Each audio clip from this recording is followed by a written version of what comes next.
Oui, une très belle expression Mmh. oui, comme Brigitte Bardot est capable d'en produire, hein. À la fin, nous lirons cette lettre qui est Oui, assez courte, oui, d'elle, hein, où, elle exprime, avec une très grande force, hein, et ouais. puis, un certain talent littéraire également.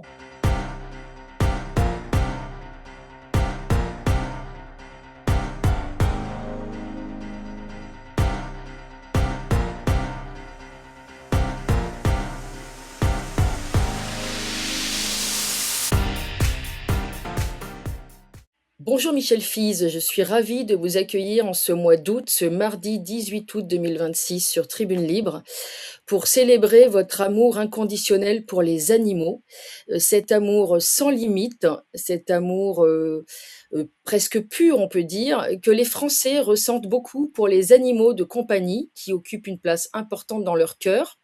Vous en parlez au début de votre livre qui s'intitule «Pourquoi m'as-tu abandonné?» Alors c'est une grande lettre d'amour à ce chien, perdu et ce cœur brisé, ce deuil qui a été compliqué à faire évidemment. Je crois que les auditeurs vont se retrouver, dans votre témoignage. Ce livre est très beau, il ne parle pas de vous, il parle surtout de ce chien adoré et je en lirai quelques extraits d'ailleurs. C'est un livre, pur, que l'ASPA, Brigitte Bardot ne renierait pas et pourrait, porter comme un étendard. C'est vraiment une grande déclaration d'amour aux animaux de compagnie. D'abord, je vous laisse, intervenir. Comment allez-vous en ce mois d'août, cher Michel? Bah, écoutez, je profite de ma dernière, quinzaine, de congé sur la côte vendéenne, mais j'aurai plaisir à regagner la capitale et à me retrouver, sur, les plateaux, de géopolitique profonde, voilà, et puis évidemment toujours à vos côtés pour de nouvelles aventures et de nouvelles thématiques. Alors, c'est Sûr. vrai que ce livre, donc que j'ai intitulé, et peut-être on voit déjà là une première trace d'émotion sous ma plume. Merci Will et à bientôt. Merci Will et à bientôt, parce que à bientôt, c'est évidemment cette espèce d'espoir, alors que certains diront impossible, de le retrouver un jour, voilà, et de reprendre cette vie commune, cette vie que j'ai partagée avec lui pendant un peu plus de 7 ans, presque 8 ans. Donc un temps évidemment qui rétrospectivement m'est apparu très court, trop court. Alors d'abord, j'aimerais souligner que euh, ce livre, j'en dois l'existence, hein, sa matérialisation à Mmh. un homme lui aussi amoureux des animaux, en l'occurrence des chats, Jean-François Gross. Jean-François Gross, qui a été l'éditeur de la première édition en 2016, hein, avec une maison qui s'appelait Elgo à l'époque. Voilà. Et donc, évidemment, il m'a fait confiance. Voilà, il m'a fait confiance. Voilà, c'est vraiment d'ailleurs la première édition, hein, où on voit le logo Elgo en dessous. Alors, moi, j'ai repris, après la fermeture de cette maison d'édition en 2018, j'ai repris le flambeau en 2020. Voilà. Et le livre qui est maintenant disponible un petit peu partout, et notamment sur les grands sites, eh bien, il est publié avec moi comme auteur et éditeur en même temps. Voilà, donc c'était important parce que bah déjà en 2016, il y avait ce problème de l'édition. Voilà. Parce qu'encore une fois, euh, c'est bien beau d'écrire, mais le but de l'écriture, c'est quand même la connaissance Bien de sûr. cette écriture par le public. Voilà. Et déjà à l'époque, bah, ce livre avait été refusé partout, avait été refusé partout. Voilà. Alors, moi, c'est un livre évidemment qui me tient à cœur, hein, dans tous les sens du terme. C'est probablement le livre dont je suis le plus fier, et le livre que je n'ai jamais pu relire, sinon quelques phrases ici ou là. Alors d'ailleurs, petite anecdote, en pensant à cette émission, je me suis replongé sur les archives du refuge, hein, l'association rississoise de protection des animaux, donc Rissorangis dans l'Essonne, voilà, pour retrouver un petit peu les débuts de cette histoire. Eh bien, rien que ça m'a retiré les larmes aux yeux.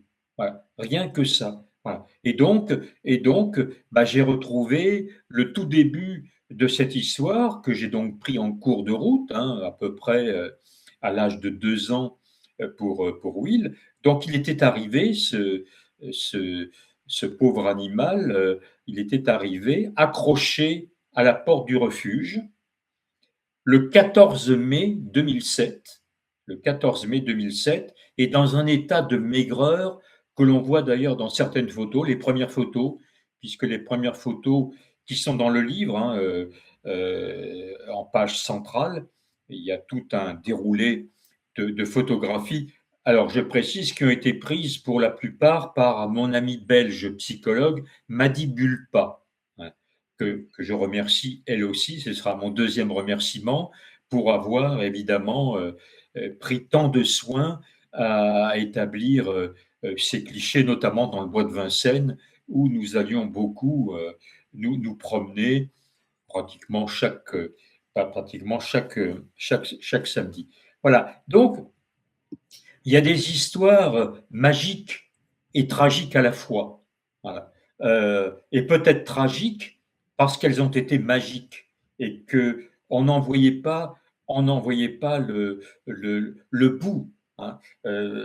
La mort, c'était quelque chose à laquelle je n'avais jamais pensé. C'est-à-dire, d'ailleurs, c'est la raison pour laquelle je dis toujours aux personnes, faites attention quand vous prenez une animal, dites-vous quand même de temps en temps qu'il est mortel, hein, Oui. que sa durée de vie est évidemment de loin inférieure à la nôtre, surtout pour les chiens et plus encore les chiens de grande taille, ce qui était Mhm. le cas de Will. Donc à partir de 10 ans, commencez à préparer le départ parce qu'il intervient souvent entre 12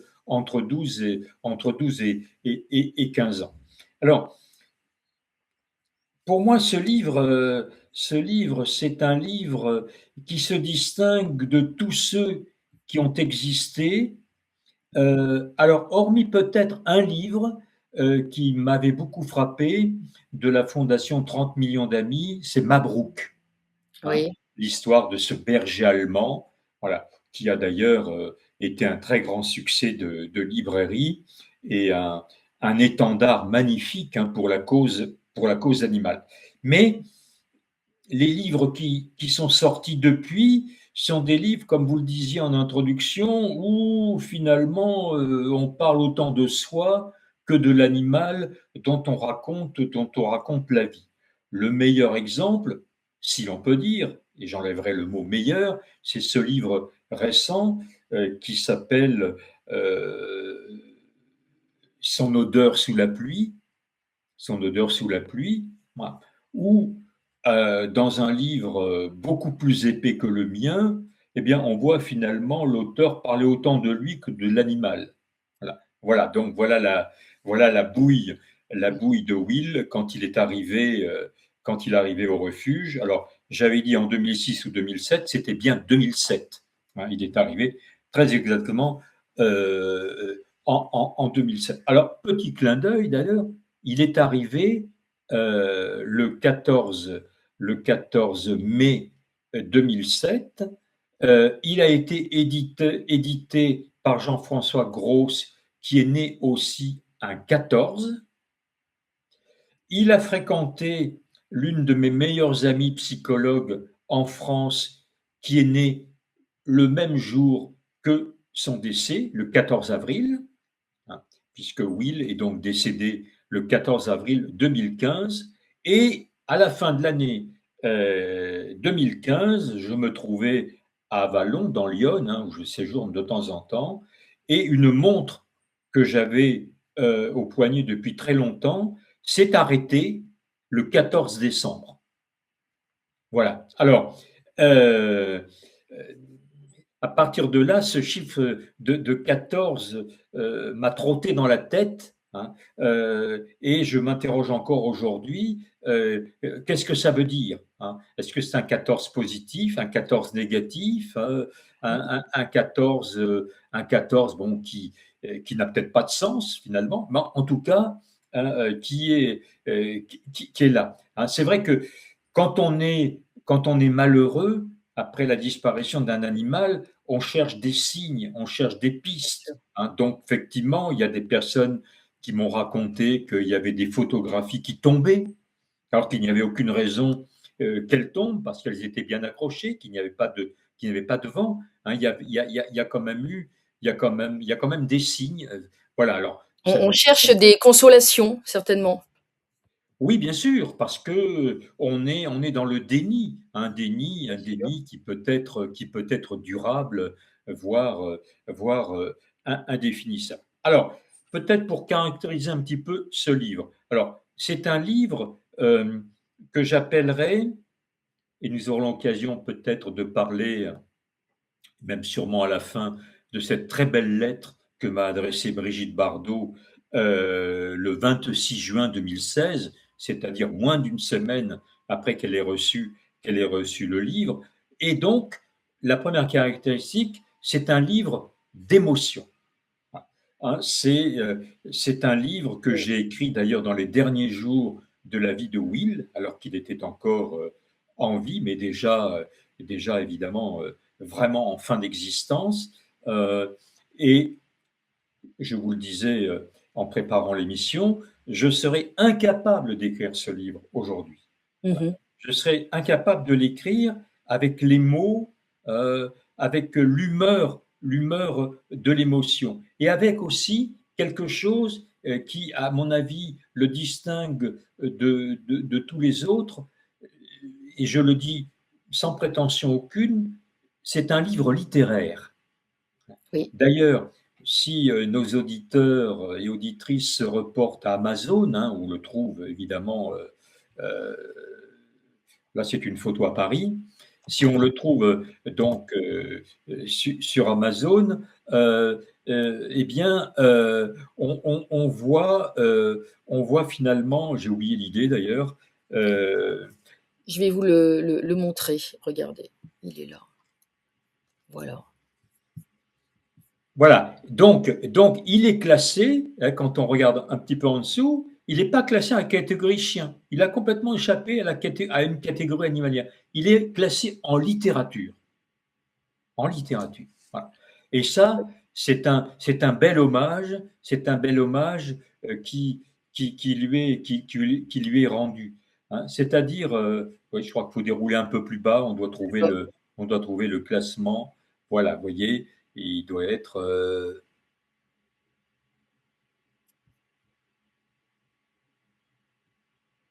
Voilà, alors ça, c'est comme ça doit être la première version, il était classé en chien. Mais si on trouve la dernière version sur. Oui, ça, Je vais vous c'est la pas, trouver. c'est pas la Alors, première, c'est la dernière. Donc là, sur la dernière, il est classé en littérature. Il est classé en littérature. je vous la trouve. Attendez. Hop. Voilà, alors Merci Will ça, et c'est à oui le matin à Paris, dans notre résidence, merci. sa petite promenade du matin. Bon, évidemment, déjà un peu plus vieillissant. Mmh. La dernière version, elle est bien sur Amazon? Parce que je la trouve Oui. pas. Je retombe sur la même, en fait. Ah, Heu, c'est assez curieux, ouais, c'est c'est assez assez curieux. curieux, Ouais. ouais. Enfin bon, peu Il est à la importe. Fnac également. Il est présent à la Fnac. Cultura, chez Cultura également.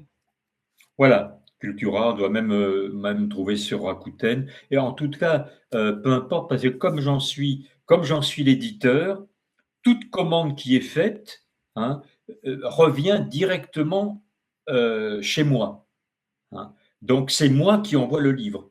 Quel que Mmh. soit l'endroit où vous le commanderez, c'est moi qui vous l'enverrai.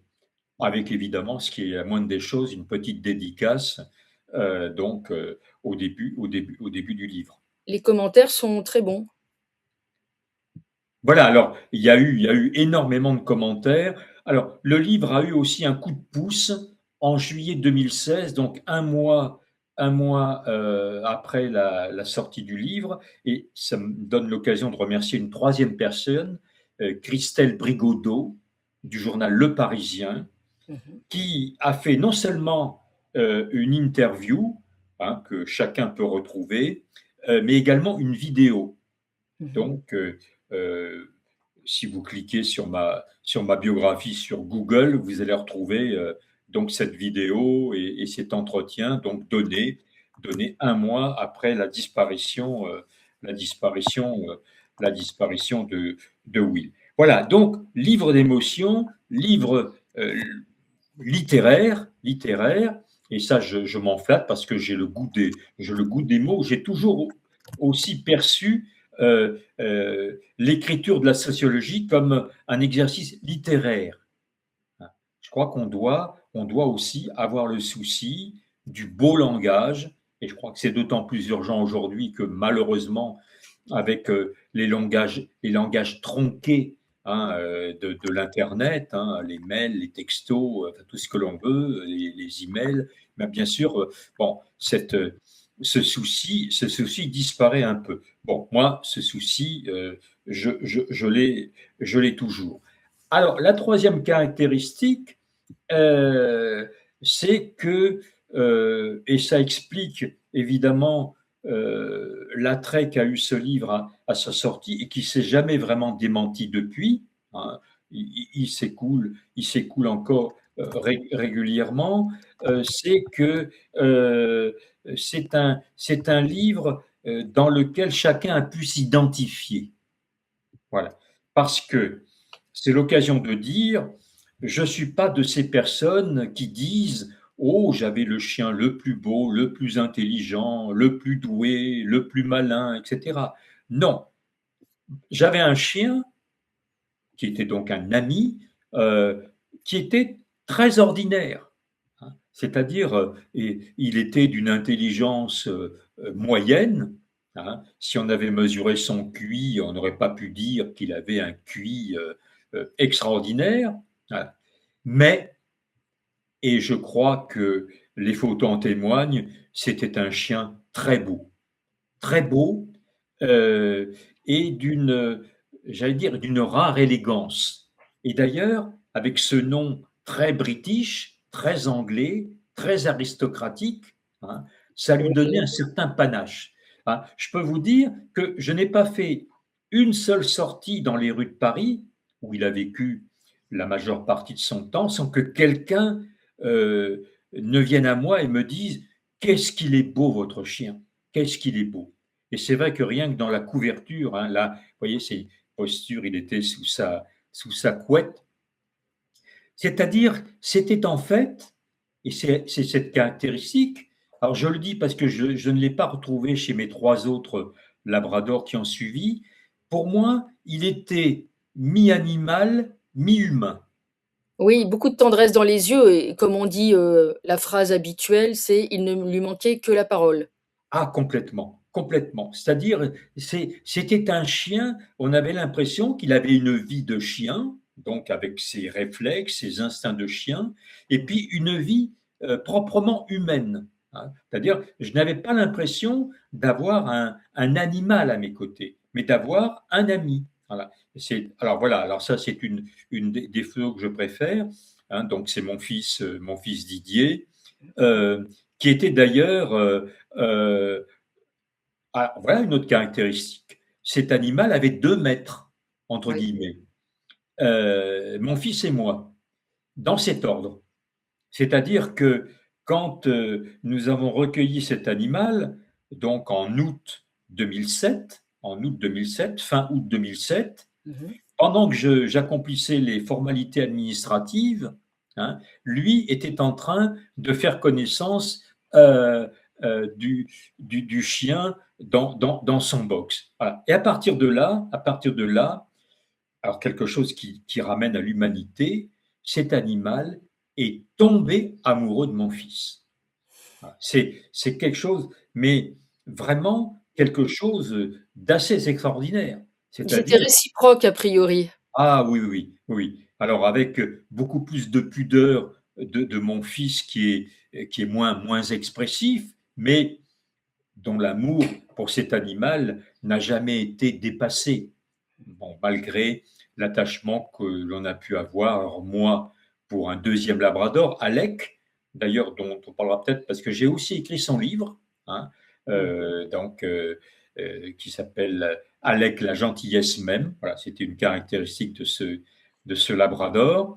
Euh, et puis donc Nell, Nell qui vit avec mon fils en Bourgogne, tandis que je suis en Vendée avec Marley, Mmh. petit labrador croisé, croisé dalmatien, voilà, qui m'a choisi. Mais c'est étonnant aussi, hein, les chiens.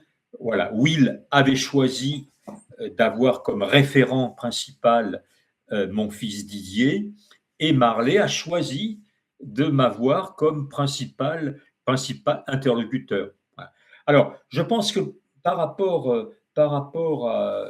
Voilà, alors c'était dans la cuisine, où le matin, il venait gentiment, après avoir montré son museau dans l'embrasure de la porte, il venait évidemment manger les quelques petits aliments que je lui donnais.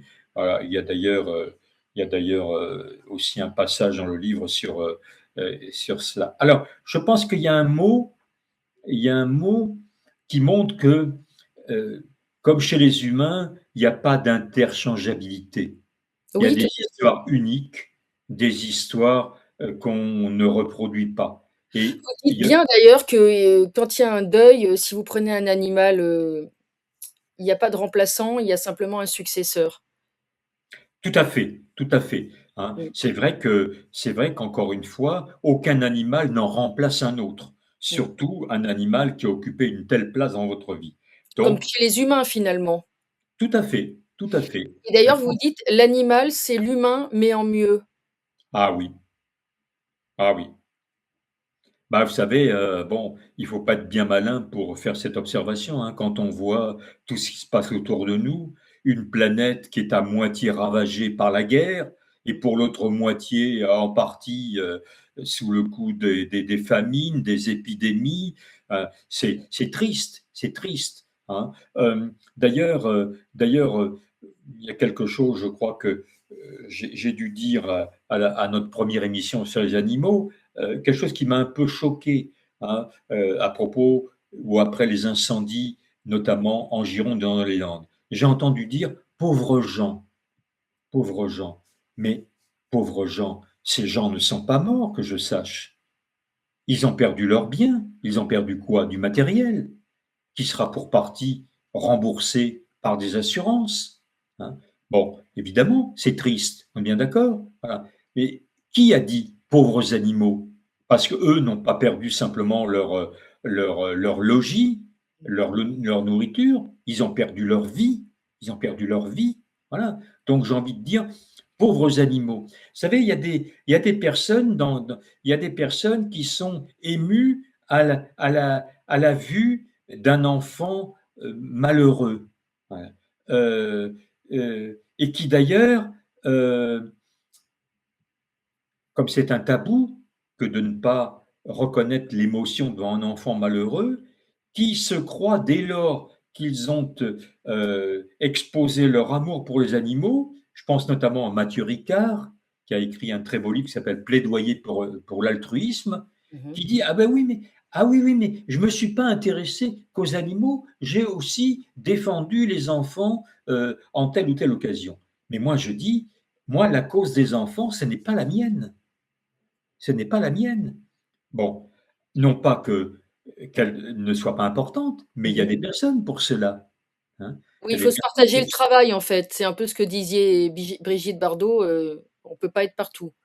Voilà, on ne peut pas être partout, on fait des choix, on les assume et on n'en a pas honte. Voilà. Et moi, j'ai pas honte de dire qu'effectivement, je suis très sensible à la cause animale et beaucoup moins à la cause des enfants, par exemple. Ah, je vais vous Mmh. donner un exemple. Vous Bien savez, sûr. dans la rue, hein, quand je vois un enfant entre les mains d'une maman sur un trottoir, euh, mon réflexe, c'est de dire c'est triste, c'est Oui. triste.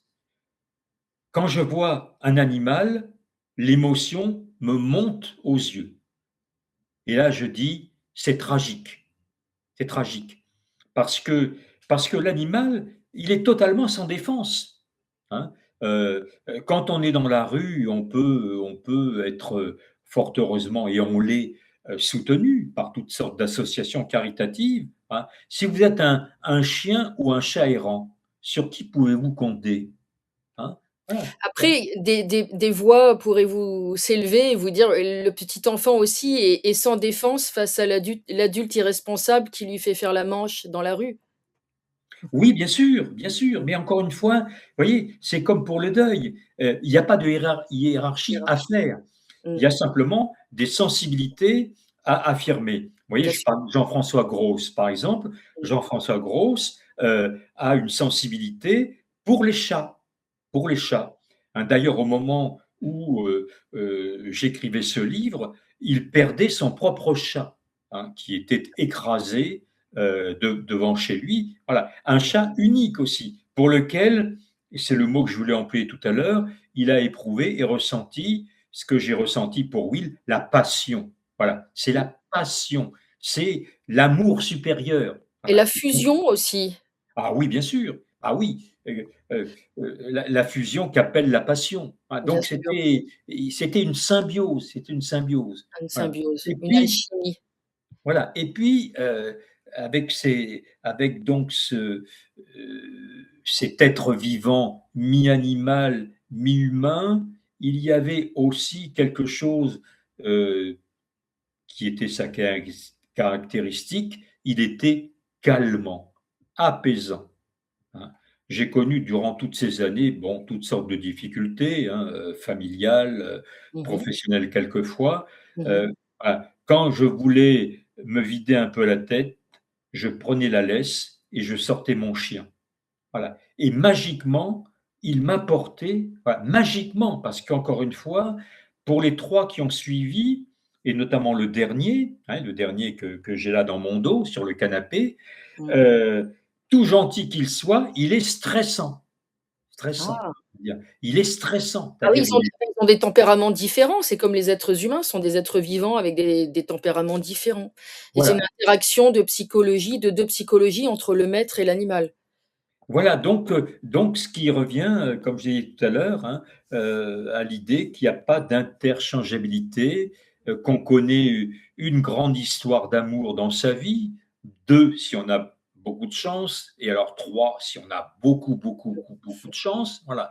Mais que, on peut connaître une passion dans sa vie et ensuite toutes sortes d'histoires d'amour, d'intensité plus ou moins grande. Enfin, tout ça pour dire, dernière quand même caractéristique du livre, hein, qu'on voit d'ailleurs, voilà, parce que j'ai aussi, voilà, j'ai la troisième édition, donc Ah,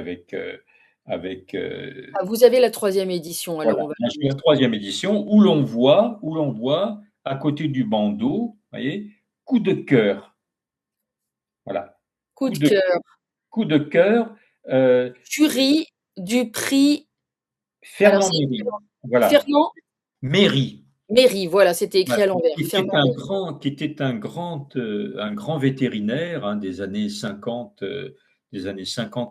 et 60. Voilà, et donc, j'avais été invité à concourir, en décembre 2016, et donc, à ma grande surprise, hein, le livre, qui était d'ailleurs, en compétition avec de redoutables candidats. Il y avait notamment le chanteur Dave, hein, Mmh qui mh. avait aussi écrit un livre et qui a remporté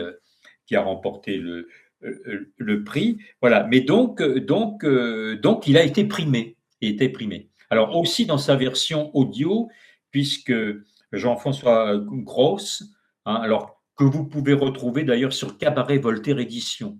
Hein. Jean-François Gross, il doit encore avoir des exemplaires de cette petite cassette, hein, petite cassette, hein, c'est un petit DVD. Alors c'est un format un peu maintenant un peu dépassé, mais enfin bon, il y a 1 heure de retranscription de retranscription de ce livre. Mmh. Est-ce que, on pourrait aussi évoquer le livre d'après, qu'on avait donc, largement évoqué dans la précédente émission, qui, peut aider aussi les personnes qui traversent ces moments difficiles? Donc «Pourquoi m'as-tu abandonné?» guide à destination des personnes endeuillées et j'aurais souhaité en lire un extrait, si vous le permettez. Oui, bien sûr, bien sûr. Alors, il est là, d'abord je vais le faire apparaître. Voilà, il est là. Je vais vous remontrer la couverture, la très jolie couverture de ce livre. Alors que l'on doit encore à Jean-François Gross, On peut le saluer, il a du talent.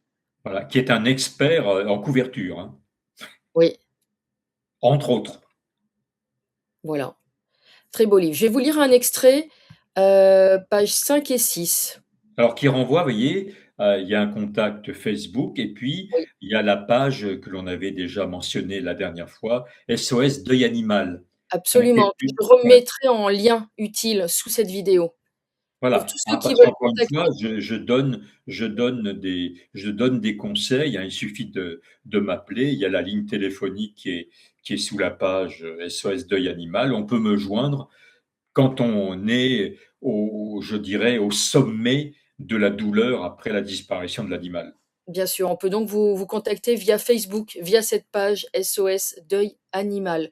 Je vais vous lire un extrait de «Pourquoi m'as-tu abandonné?» Vous l'avez compris, les animaux font vraiment tout comme les humains. Les chiens font par exemple des rêves, de petits grognements, des tremblements de tout le corps. Ils nous alertent de leurs songes. Maxime Gorky, dans son livre Les cafards, nous parle de son fox terrier nommé Topi. Lorsque les rêves l'éveillaient, raconte-t-il, il accourait vers moi en aboyant et en hurlant doucement. Je suis sûr qu'il essayait de me raconter son rêve. Les chiens sont aussi sensibles à la musique. De là à les qualifier de mélomanes, pourquoi pas? Gorky parle ainsi d'une chienne d'Écosse, Detty. Lorsque sa maîtresse jouait du piano, raconte-t-il, Detty se couchait sous le piano et écoutait les grands musiciens en ouvrant étrangement ses beaux yeux avec une sorte d'étonnement. Les chiens ont aussi des phobies, des peurs. Gorky mentionne ainsi cette chienne fort brave qui livrait au blaireau d'habiles combats, mais avait des souris une peur panique. Autre capacité de ces animaux relevée par l'auteur russe, celle de prévoir l'avenir ou de comprendre ce que nous leur disons. Les chiens en particulier comprennent de nombreux mots humains. Oui, ils les reconnaissent, et pas seulement par l'intonation. Will, par exemple, mon premier labrador, faisait clairement la différence entre sortir et dormir. Et j'utilisais pourtant la même intonation pour les deux mots. Le premier mot le faisait bondir de sa couche, tandis que le deuxième le laissait parfaitement indifférent. Mais il n'y a pas que les chiens à nous ressembler. Les chevaux pleurent, note Gorky. Il est affreux de voir des larmes muettes couler de leurs beaux yeux doux et leurs lèvres trembler d'un frémissement enfantin. Et l'on pourrait raconter beaucoup de choses intéressantes et mystérieuses sur l'intelligence des oiseaux et des souris. Oui, les animaux nous ressemblent, mais en mieux. Ils n'ont pas nos défauts. Les hommes, par exemple, tuent pour le plaisir. Ils sont les seuls, parmi les espèces vivantes, à entreprendre des guerres d'extermination avec l'usage de la torture, juste pour affirmer leur puissance, éprouver la jouissance. Les hommes sont la seule espèce au monde à faire souffrir sans besoin. Les animaux ne tuent, eux, que par nécessité vitale, pour se nourrir. Nous aimons enfin surtout les animaux parce qu'ils nous aiment à la folie, nous font du bien au quotidien et quand ils quittent ce monde, nous les pleurons comme des fous. Voilà ce premier extrait et c'est très, très émouvant et c'est très vrai.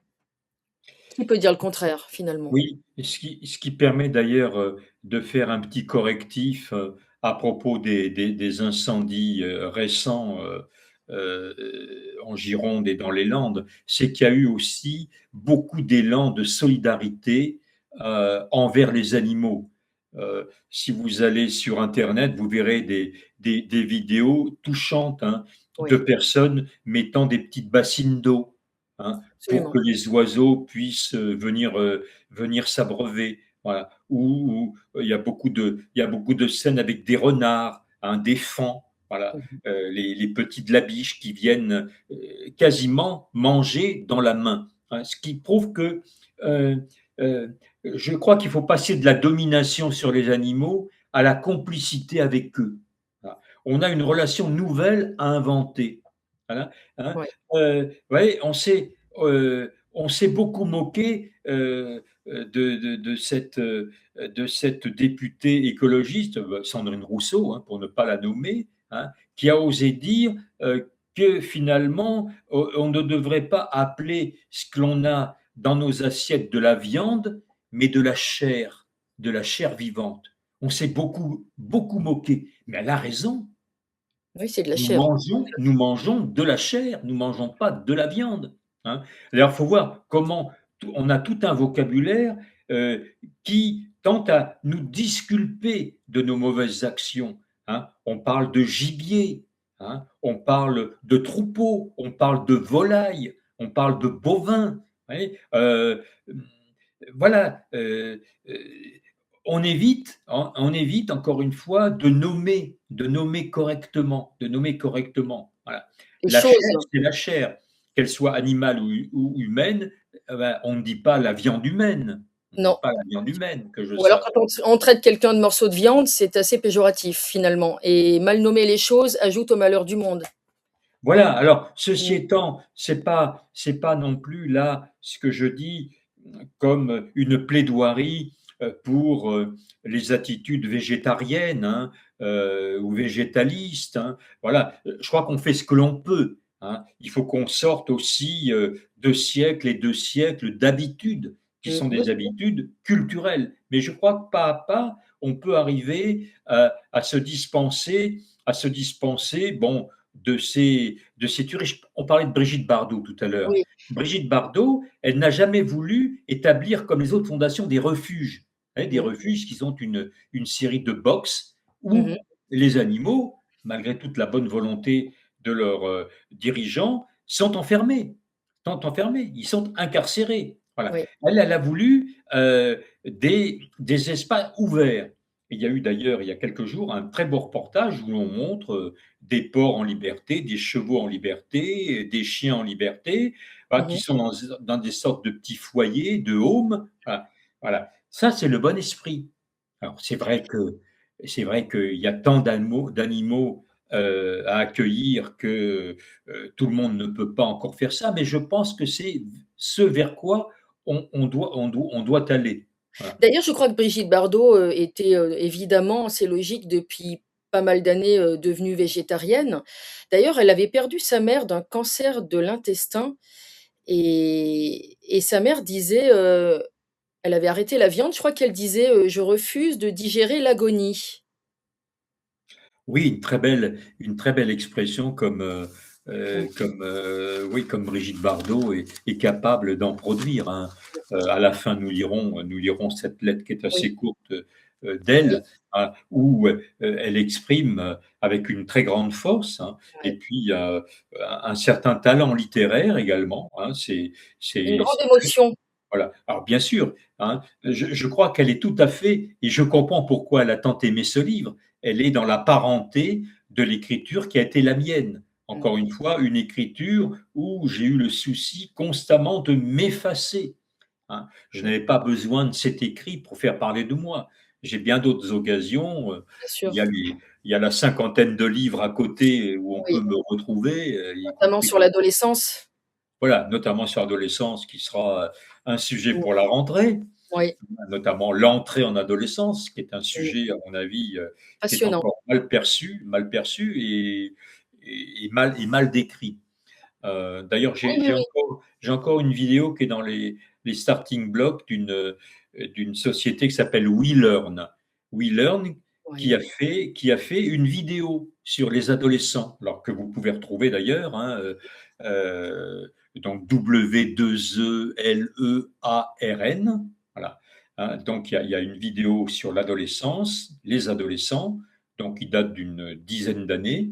Et puis, il y a aussi un guide sur le deuil, hein. Donc, Intéressant, on va y voilà. revenir. Donc, Mmh. il y a 30 minutes, il y a 30 minutes d'entretien sur le deuil. Voilà. Mais je pense que ces livres, et ça a toujours été mon souci, c'est l'utilité, c'est d'être utile, y compris en pratiquant une démarche didactique, voilà. C'est-à-dire au vrai sens et au sens le plus noble du terme. Voilà. Essayer non pas d'imposer des choses aux gens, mais de leur apprendre des choses. Je pense qu'aujourd'hui, on est dans un pays où on a peur de la pensée. On a peur de la pensée. Alors, comme on a peur de la pensée, bah, on émet des opinions que l'on Mmh. veut évidemment catégoriques, définitives, voilà, ou on adhère à des pensées qui sont des pensées uniques et qui finalement, en fin de compte, s'avèrent être des non-pensées, hein, quelquefois. Ah, la Pour pensée, c'est refléter leur aspect binaire ou non nuancé ah finalement. bien sûr, bien sûr. Ah bah, on Mmh. voit bien, hein, Mmh. sur un plateau de télévision, il faut être pour ou contre. Voilà, et il C'est faut être virulent. Il faut être virulemment contre ou virulemment pour. Ah, c'est pour ça mmh. que, sur les plateaux de géopolitique profonde, où Mike Borowski, et ses collègues m'invitent, régulièrement pour Mac, j'essaie d'apporter ma petite musique différente, C'est hein. très bien.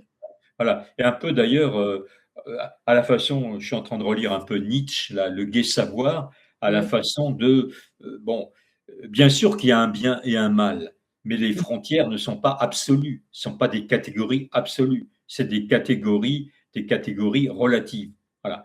Donc, je continue à m'entêter de dire qu'il n'y a pas les bons et les méchants, qu'il n'y a pas les méchants agresseurs et les gentils agressés.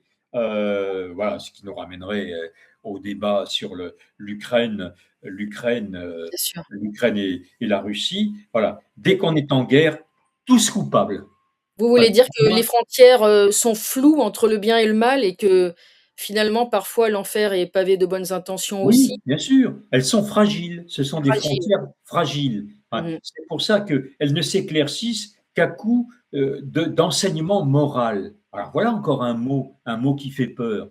Mais moi, c'est un mot que j'ai toujours pris dans le sens sociologique du terme, Mmh. c'est-à-dire les mœurs, hein, Oui, au les mœurs. sens du grand sociologue allemand Norbert Elias, Mmh. hein, la civilisation des mœurs. Enfin, Mmh. il faut réapprendre des gestes simples. Ah, je vais vous donner encore une anecdote. Oui. Je suis en Vendée, je Mmh. circule dans les rues, euh, je croise constamment des gens.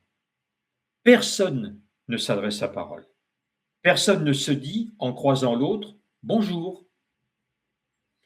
Dans le meilleur des cas, vous avez une esquisse de sourire, Mmh. hein.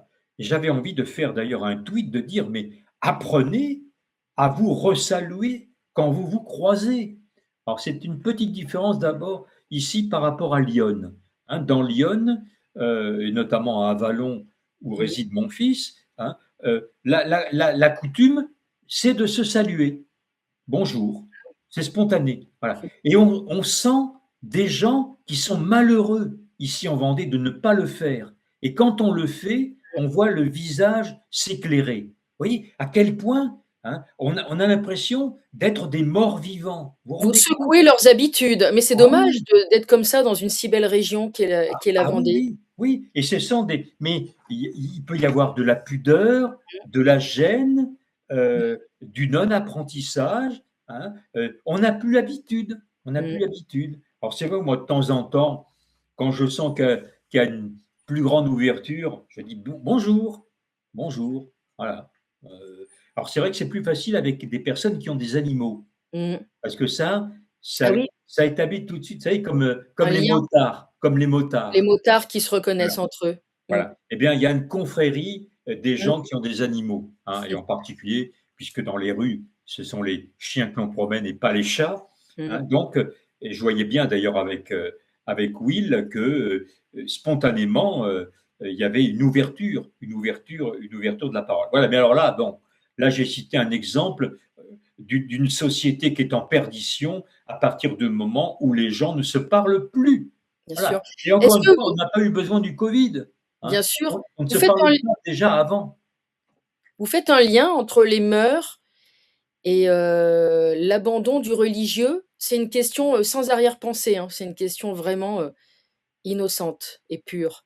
Oui, mais elle est tout à fait légitime Mmh, et j'ai aucune difficulté à y répondre. Et étant entendu que, la France a eu pendant longtemps des mœurs chrétiennes, mmh, hein, et les mœurs chrétiennes bien pensées, qui peuvent être aussi les mœurs coraniques, hein, mmh, ou les mœurs bouddhistes, hein, et sont évidemment, des chemins de vie, hein, mmh. des éclairages du parcours. D'ailleurs, toutes les mœurs démocratiques, hein, les mœurs politiques, sont des mœurs qui sont issues des mœurs, j'allais dire éternelles, des valeurs éternelles, hein. On n'a rien inventé. La plupart des valeurs que nous portons, quand nous les portons encore, les valeurs positives, sont des valeurs chrétiennes. Sont des valeurs chrétiennes. Voilà, parce que la religion, ça nous renvoie au mot latin Oui, religare. Voilà. relié.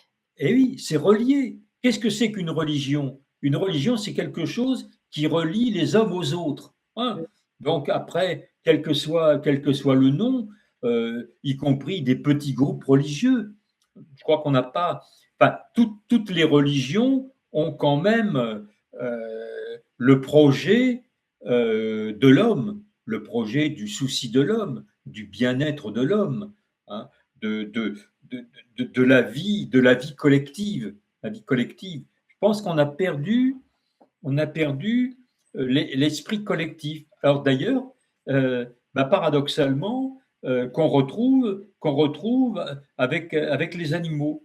Bah, on salue plus facilement un animal qu'un être humain.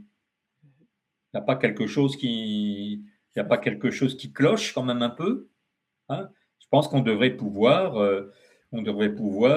voilà. Donc il y aurait une grande campagne à lancer où on dirait apprenez à vous dire bonjour, apprenez à dire au revoir, apprenez à dire merci, hein, à bientôt, bonne santé, etc., hein, toutes sortes de choses qu'on fait au mieux que le jour des fêtes, des anniversaires.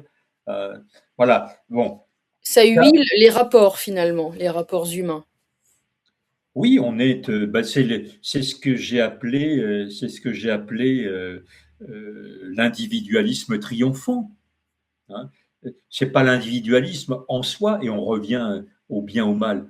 Mmh, Il n'est pas mal en soi l'individualisme. mmh, L'individualisme, il est ce que l'on en fait.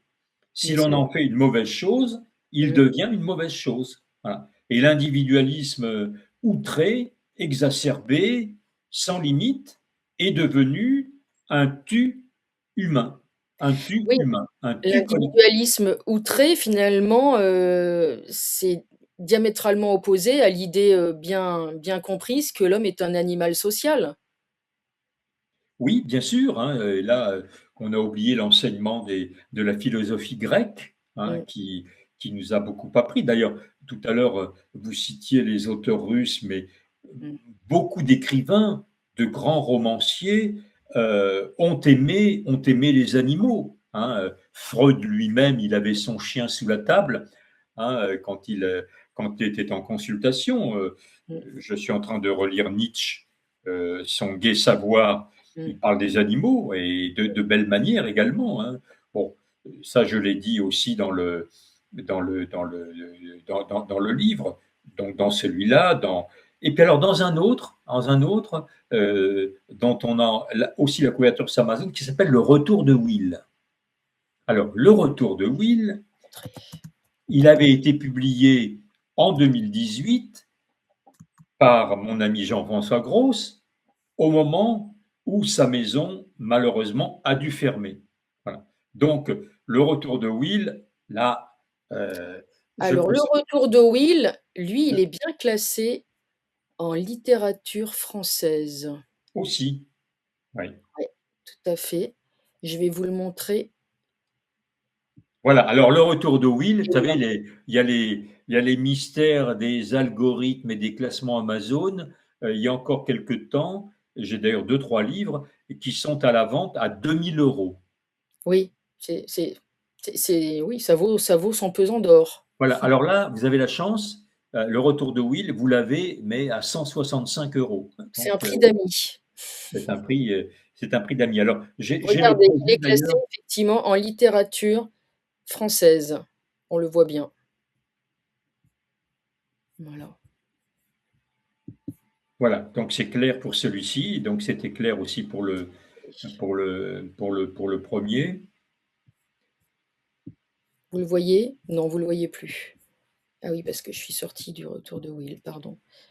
Tac. Il est là. Alors, qui est un livre intéressant parce qu'il anticipe sur le passage que vous avez lu tout à l'heure, c'est-à-dire que c'est une fiction.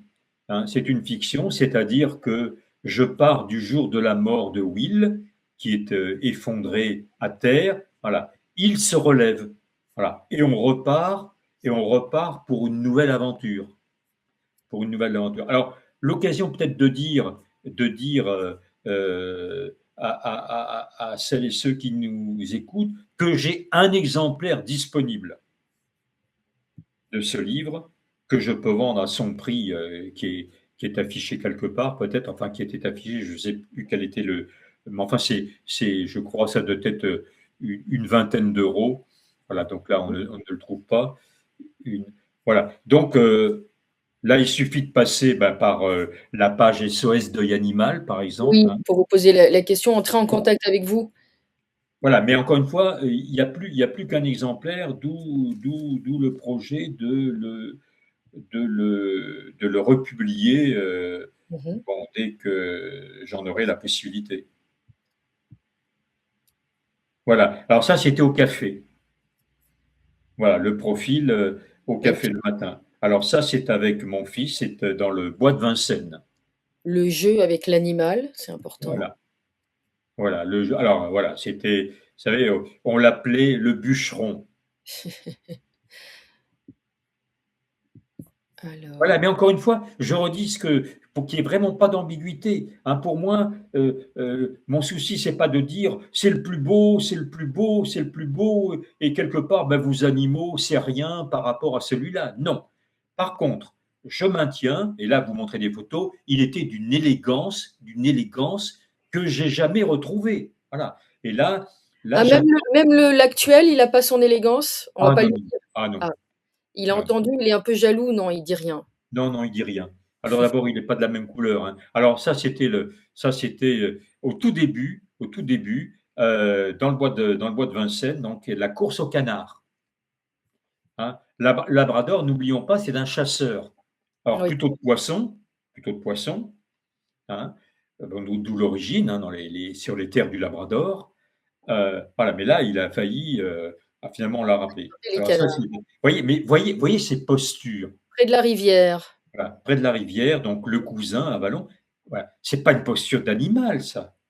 C'est une posture d'un homme, hein, qui fixe quelque chose, qui peut être un autre homme, ou voilà.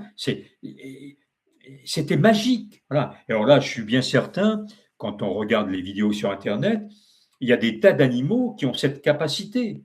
Bien sûr. Hein. Vous faisiez attention, j'imagine, à son alimentation, sa santé et cetera? Vous avez aussi des conseils à donner? Alors là, oui. Donnez Alors là, oui. j'en donne parce que finalement, heu Will était mon premier chien. Mmh. Donc, j'ai commis un certain nombre d'erreurs. Voilà. Et qu'évidemment, dans le guide que vous avez montré, je conseille de ne pas commettre. Alors, pas de pâté pour chien, pas de pâté pour chien. Pour quelle Euh, raison? Pour quelle raison, Michel, vous pourriez nous dire? oh oui, c'est Ça de la contient mort en boîte. d'accord. Oh et quels, éléments sont D'ailleurs, si vous allez dans n'importe quel cabinet vétérinaire, vous ne trouverez pas des boîtes, mmh mh. hein, que les croquettes. Hein. Alors, pour revenir à Will, évidemment, dans son refuge, il mangeait des croquettes. Mmh. il est arrivé chez nous, il n'a plus voulu voir les croquettes. La première heure de son arrivée. Voilà. Et donc, connaissant pas beaucoup les références alimentaires ni les qualités alimentaires, eh bien, on lui a donné les boîtes. Voilà. Alors les boîtes, bon, comme on n'est pas sur la télévision publique, on peut citer des marques, hein. Lui, c'était Canigou. Canigou. Alors, ça, c'est pire, le pire. Ah oui? D'ailleurs, je ne sais même pas si la marque existe encore. Bon, à éviter, à éviter. Ensuite, il y a eu Pédigré. Pédigré qui fait de bonnes choses, mais pas les boîtes. Voilà. Hein. Ensuite, il y a eu Hills avec un H. Hills, c'est aussi, il y avait un peu des pâtés de bonne qualité, mais encore une fois, si on n'a pas le temps de préparer une nourriture soi-même, voilà, parce que beaucoup se disent, mais le mieux, c'est de leur donner ce que l'on mange. Mais non, parce que nous, on mange trop gras, trop salé, trop sucré. Hein. C'est pas, ça convient pas. Alors qu'on donne un peu de viande aux chiens de temps en temps, qu'on leur fasse manger un peu ce que nous mangeons. Mais si on veut vraiment donner de la cuisine que nous fabriquons nous-mêmes, hein, il faut faire attention, hein, à le sel, le sucre, hein, la nature de l'aliment. Donc, les croquettes. Je Alors là, réponds à votre question, je fais une parenthèse, Canigou existe toujours, c'est une célèbre marque de pâtés et d'aliments en conserve pour chiens, créée en 1959. Elle existe effectivement encore. voilà. Alors, à prohiber. Alors, plus encore à prohiber tous les produits bas de gamme qu'on trouve dans les grandes surfaces. Mmh. Hein. Alors là, y compris croquettes. Là, vous avez le bas de gamme. Hein. Vous avez les croquettes spongieuses. Pof, vous les mettez dans un bol avec un petit peu d'eau, vos croquettes qui sont pleines d'eau, hein, double de volume. Hein. Voilà, il y a des marques, hein, il y a des marques. Ben c'est comme pour les aliments humains. Hein. Il y a le mauvais, il y a le bon, il y a l'excellent. Il y a l'excellent. Alors moi, j'ai choisi, sur le conseil d'une amie il y a maintenant plusieurs années, une très très très bonne marque. En Mmh. plus, ce sont des croquettes qui sont fabriquées en France, en Bretagne, qui s'appellent Pronutrition. Pro, Pronutrition. voilà, parce que c'est 0% céréales, c'est un dosage, voilà, Mmh. qui d'abord sont des croquettes qui plaisent aux animaux, voilà, et qui leur laissent le poil brillant, hein, le poil, hein, et beaucoup de gens me disent, hein, Vous les en trouvez pensant, facilement? alors on trouve facile, non, non, il faut les Non? commander sur le site Pronutrition. Voilà l'exemple même de ces croquettes supérieures qu'on ne trouve pas en grande surface, comme on Hélas. ne trouve pas les croquettes Hills dont j'ai parlé tout à l'heure, qui sont aussi des croquettes de qualité. Mais vous avez quand Oui, même, mais beaucoup de gens disent qu'ils en sont très contents, c'est qu'ils voient la santé de l'animal, s'améliorer avec lesquels. avec, Pronutrition. Oui, oui, ah oui, oui, oui. Non, Mmh. non, vraiment, je pense que c'est le top du top, hein. C'est le Mmh. top du top. En plus, bon, vous avez des croquettes qui sont adaptées en fonction des pathologies de vos animaux, hein, Très bien. hein. Là, par exemple, vous voyez, depuis maintenant que nous avons ces chiens, c'est des croquettes allégées et stérilisées. Voilà. Voilà. C'est Alors, c'est bon, est-ce que c'est onéreux? Je demande ça pour les auditeurs qui seraient intéressés. Est-ce que c'est alors, particulièrement onéreux ou pas spécialement? alors, bon, vous avez pour un sac de 12 kilos, Mmh mh. avec un rajout offert de 3 kilos. Donc, en fin de compte, vous avez 15 kilos pour à peu près 70 €. D'accord. Voilà. Mais selon, évidemment, l'appétit de l'animal, ça va vous durer un mois ou Oui. beaucoup plus. Je prends mes 2 chiens. Mmh. Nell, Mmh. qui donc est à Avalon, alors Mmh. lui, il avale un paquet par mois, même je crois toutes les 3 semaines. Voilà. Marley, qui est beaucoup plus petit gabarit, hein. J'ai racheté un paquet il y a quelques jours. Le précédent paquet a duré 3 mois. Ah oui, c'est pas pareil. Oui, 3 mois. Voilà. Mais encore une fois, ça n'empêche pas, si Mmh. on veut donner quelques conseils alimentaires, hein, Mmh. les légumes verts, c'est très, très bon pour les chiens, hein. Vous Très pouvez bien. donner notamment des haricots verts, des carottes, hein. Alors Alors vous êtes végétarien, donc vous ne pouvez pas leur donner, vos restes de viande, je je ne suis pas suppose? totalement végétarien, Vous hein. êtes Là, flexitarien comme on dit, c'est oui, encore la je mode. plaide coupable. Bon, c'est vrai que j'évite, bon, j'ai déjà éliminé toutes les viandes rouges. Oui. Voilà. Donc ça a été mon premier grand pas à moi. Donc là, maintenant, c'est vraiment extraordinaire. Celui qui mange de la viande rouge, c'est le chien. Voilà, puisqu'il y a de la viande pour animaux qui peut-être d'ailleurs oui, là aussi, dans certaines surfaces, vous trouvez de la viande pour animaux sous cellophane, Mmh hein. mh. Ça peut être très intéressant parce Mmh. que, les gens croient que la viande pour les animaux, c'est de la viande qui ne peut pas se vendre. Mais non, elle ne peut pas se vendre, pas pour des raisons alimentaires, elle ne peut pas se vendre pour des raisons esthétiques, parce que ce Oui. sont des mauvais morceaux. C'est Mmh. des morceaux, il y a trop de gras, ou c'est des morceaux trop durs, Mmh. style bon, le bœuf bourguignon. Voilà. Mais j'en ai fait moi-même l'expérience, hein, j'en ai mangé quelques morceaux. Vous voyez, je suis toujours vivant. C'est très, très bon.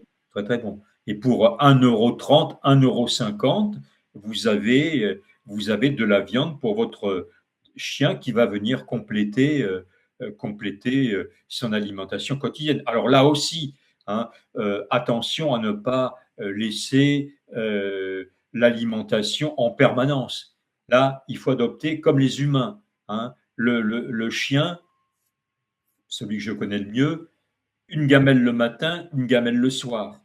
Voilà, mais pas croquette à volonté, car sinon vous allez retrouver un chien obèse. Alors surtout pour les labradors qui ont une tendance évidemment, à grossir, et surtout s'ils ne font pas d'exercice, hein, voilà donc il y a des petits rajouts. Alors sans compter aussi, puisqu'on est dans la partie alimentaire, les biscuits pour chiens. Vous savez, vous avez Oui. des biscuits, alors notamment, pédigrés, vous avez même les petits bâtonnets pour les dents. Mmh. C'est très bon. Ça évite la survenue, de tartre, hein, quand Vous les dents, persuadez que c'est très bien? oui, oui, oui, D'accord. oui, oui. Alors il y a le dur et le mou, hein. Mmh. Ce sont des petits sachets, on voit ça sur internet aussi, des petits sachets bleus et blancs. Là aussi, évitez Mmh. le bas de gamme, hein, parce que, le bas de gamme, c'est un profit en prix et c'est un dépit en alimentation. Je vais vous Mmh. donner un exemple, comme quoi il n'y a pas qu'une santé à 2 vitesses, il y a une alimentation aussi à 2 vitesses, Mmh. hein. Eh ben, écoutez, j'ai fait l'expérience, hein, acheter de la moutarde Amora fabriquée en Pologne et de la moutarde Amora bien française. Mmh mh. Alors comme je crois que c'est pas une marque déposée, elle peut être fabriquée partout, hein. Mmh. Eh bien, vous pouvez pas avaler l'Amora polonaise. C'est une Amora sucrée, et cetera. Voilà. Prenez aussi des boîtes de conserve, 1 prix, hein, Mmh. essayez de manger des petits pois bas de gamme, Mmh. hein, hein. Oui. Et sans prendre le temps, de prendre les marques, je pense à Cassegrain, qui est une marque classique. Mmh. C'est pas la même chose. Oui. Voilà. Donc, il y a la nourriture pour les riches et la nourriture pour, les moins riches, voire pour les pauvres. Voilà, hein. Donc là aussi, il y aurait une émission à faire, hein, sur l'escroquerie, hein, de faire croire aux Français qu'on peut se nourrir pour moins cher, hein, mais avec les mêmes avantages. Eh bien non. Vous auriez tendance à dire, ne faites pas l'économie d'une bonne alimentation pour votre animal si vous tenez à le garder à vos côtés longtemps, finalement? Ah oui, alors c'est vrai Mmh. pour les mais aussi pour les humains. hein. Oui. Manger peut-être moins d'un produit de qualité plutôt que de manger plus d'un produit qui n'est pas de qualité. Mmh. Alors là, c'est Will. Alors d'ailleurs, son premier et unique voyage, hein, très exactement, vous voyez, il y a 12 ans, un peu plus, il est dans le TGV qui nous amenait de Nantes à la gare de Saint-Gilles-Croix-de-Vie. Voilà, vous voyez, tranquille. Mais c'est malheureusement là que l'on découvrira qu'elle a fait une crise d'arthrose ce mois d'août, Mmh. que le vétérinaire très astucieux Mmh. a découvert en regardant ses yeux un problème rénal. Voilà. Et Donc il y a des ça a été le commencement de la fin, d'accord. hein, parce que 8 mois après, il était mort. Alors, chien qui n'avait pas eu de chance, parce que vous voyez, on voit là aussi au milieu du dos une petite marque. Euh, 2 ans après son arrivée, il avait été atteint d'un cancer. Alors, un cancer de la peau, qu'on appelle, et ceux qui ont connu cette tragique expérience, le mastocytome. Mmh. Le mastocytome, alors de gravité plus ou moins forte. Et lui, on lui avait trouvé une gravité très grande. Il était au stade 4, Ah je oui. crois, sur une échelle de 5. Et donc, à peine 2 ans après son arrivée, le vétérinaire m'annonçait que 20% seulement survivaient à ce cancer et seulement 1 an. 20% 1 an. Voilà. Ah Ben, oui, c'est il a été dans les 20% qui ont survécu pratiquement 6 ans. ah oui. Alors, grâce aux soins, et là aussi, il faut mettre quand même Mmh. en avance les progrès de la médecine vétérinaire, hein, et notamment les grandes écoles vétérinaires. Je pense bon, à l'école, évidemment, vétérinaire de Maison-Alfort, Fort, oui. sinon, je crois, la plus ancienne, en Ouais. tout cas l'une des plus anciennes de France. Ah, Mmh. j'en connais une autre dans la région ici en Vendée, c'est Mmh. l'école vétérinaire de Nantes, hein. Mmh. Vous avez aussi une école vétérinaire à Bordeaux. Hein. Le, L'avantage des écoles vétérinaires, c'est que tous les services sont regroupés sur un même site, Mmh. hein, car malheureusement, vous avez encore beaucoup de petits cabinets vétérinaires qui n'ont pas les moyens techniques, par exemple, de faire une radio, alors encore moins une IRM, Mmh. donc qui peuvent faire une prise de sang. Alors Je crois d'ailleurs, qu'il y a une très bonne clinique à Vélizy qui rassemble beaucoup de matériel, en fait, vétérinaire. oui, il y a aussi une très très bonne clinique à la Porte d'Italie à Paris, la clinique Frégis, Mmh. Frégis, voilà, où il y D'accord. a aussi, On fait de la voilà, publicité, on se permet. ouais. Pour Mais ceux dès qu'on est sous le label clinique, on a mmh. quand même regroupé Oui, différents services. Alors, service. Mmh. il faut être attentif à la nourriture de son animal, il faut être attentif à sa santé. Bien sûr. Il faut être dans une démarche de prévention. Bien Donc là, sûr, prévention. je vais donner un conseil. Mmh. Dès lors que votre chien, encore une fois, c'est l'animal que je connais le mieux, je connais moins bien le monde des chats. Voilà. Dès lors que votre animal, quand même, atteint 5 ou 6 ans, votre chien, une prise de sang annuelle.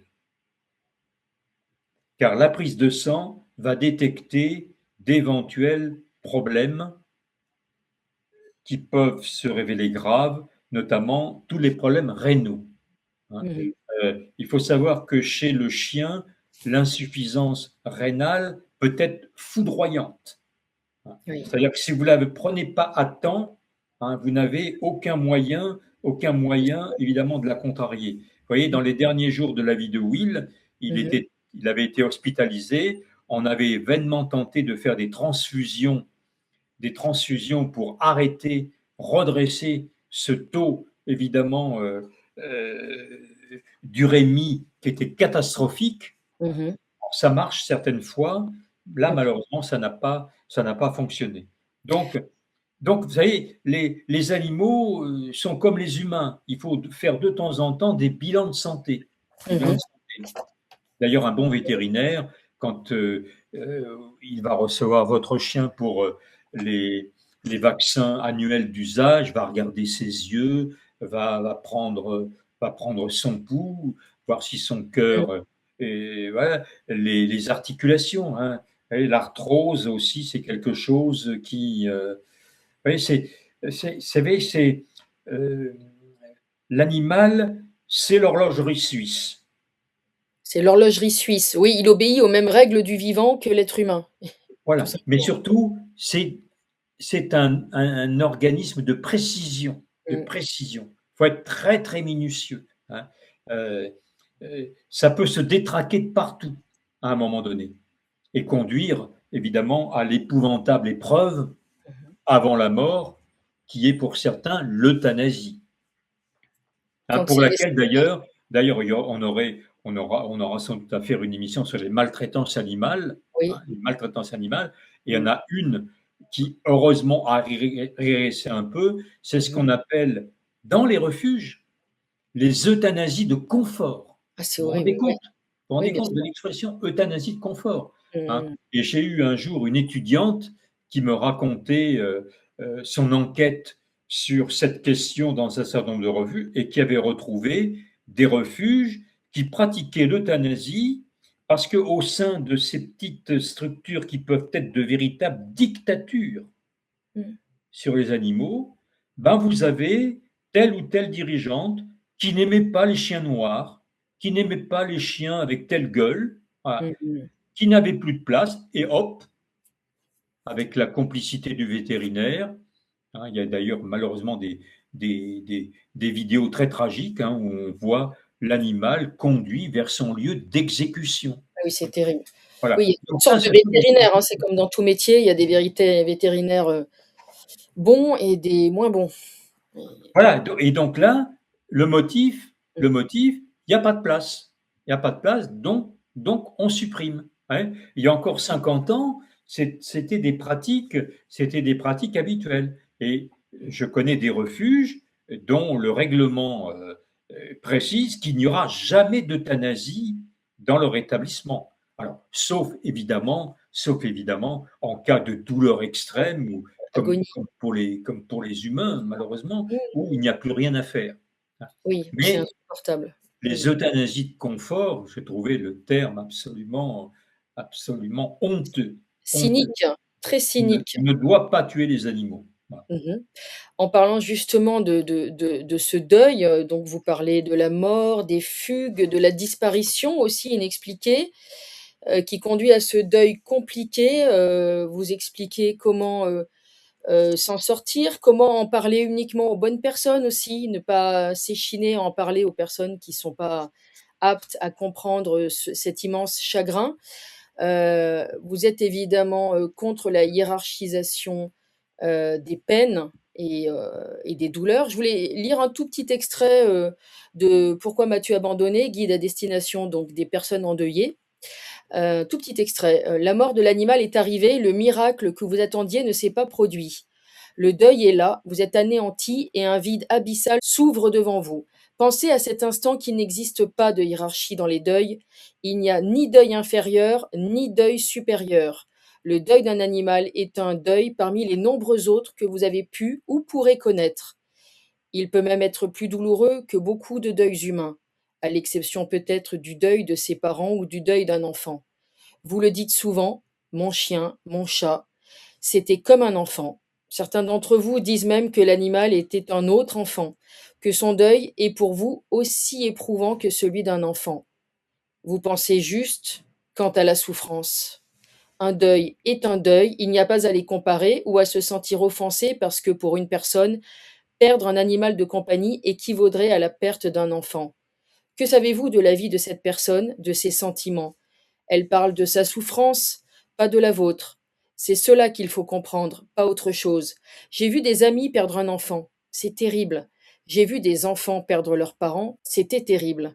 J'ai vu des frères et des sœurs perdre un frère ou une sœur. C'était terrible. J'ai perdu des amis. C'était terrible. Et je vais peut-être choquer certaines personnes, mais le deuil le plus douloureux que j'ai eu à faire a été ceux de deux de mes chats, parce que eux partageaient ma vie Il la remplissait jour après jour, pas mes grands-parents, pas mes oncles, pas mes amis. La difficulté d'un deuil est affaire d'attachement à l'être disparu. Je pense à ces personnes âgées abandonnées par leurs enfants depuis longtemps. Qui pensez-vous qu'elles pleurent? Leurs chiens fidèles depuis toujours? Ou ces vagues connaissances qu'elles n'ont pas vues depuis des années, ne les ont jamais appelées, soutenues dans des moments difficiles? Chacun a son vécu et forcément, certaines séparations seront plus difficiles que d'autres. C'était donc le propos d'Etchi qui résume ce point de vue. Voilà, Michel, j'ai trouvé ce passage très fort qui explique vraiment cette notion d'attachement et que chacun vit ses deuils, que ce soit d'un être Voilà, humain alors ou de l'animal à sa façon. oui, alors c'est l'occasion de dire que je suis malheureusement très, très bien placé sur cette question pour, en avoir, je dirais, une expérience globale. Heu, Mmh. j'ai perdu à ce jour à peu près une trentaine de membres de ma famille ou d'amis très proches. J'ai perdu mes 2 parents Mmh. très jeunes. Mmh.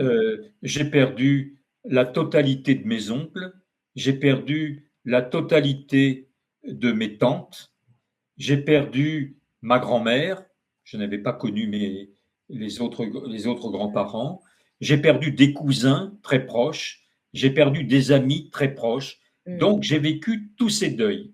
Voilà. Et donc, et donc euh, je fais la comparaison, j'ose faire la comparaison avec le deuil de ma mère et le deuil de Will. Bon, j'ai perdu ma mère à l'âge de 20 ans, elle avait 48 ans, elle est morte d'un cancer généralisé dans des conditions absolument épouvantables au quotidien.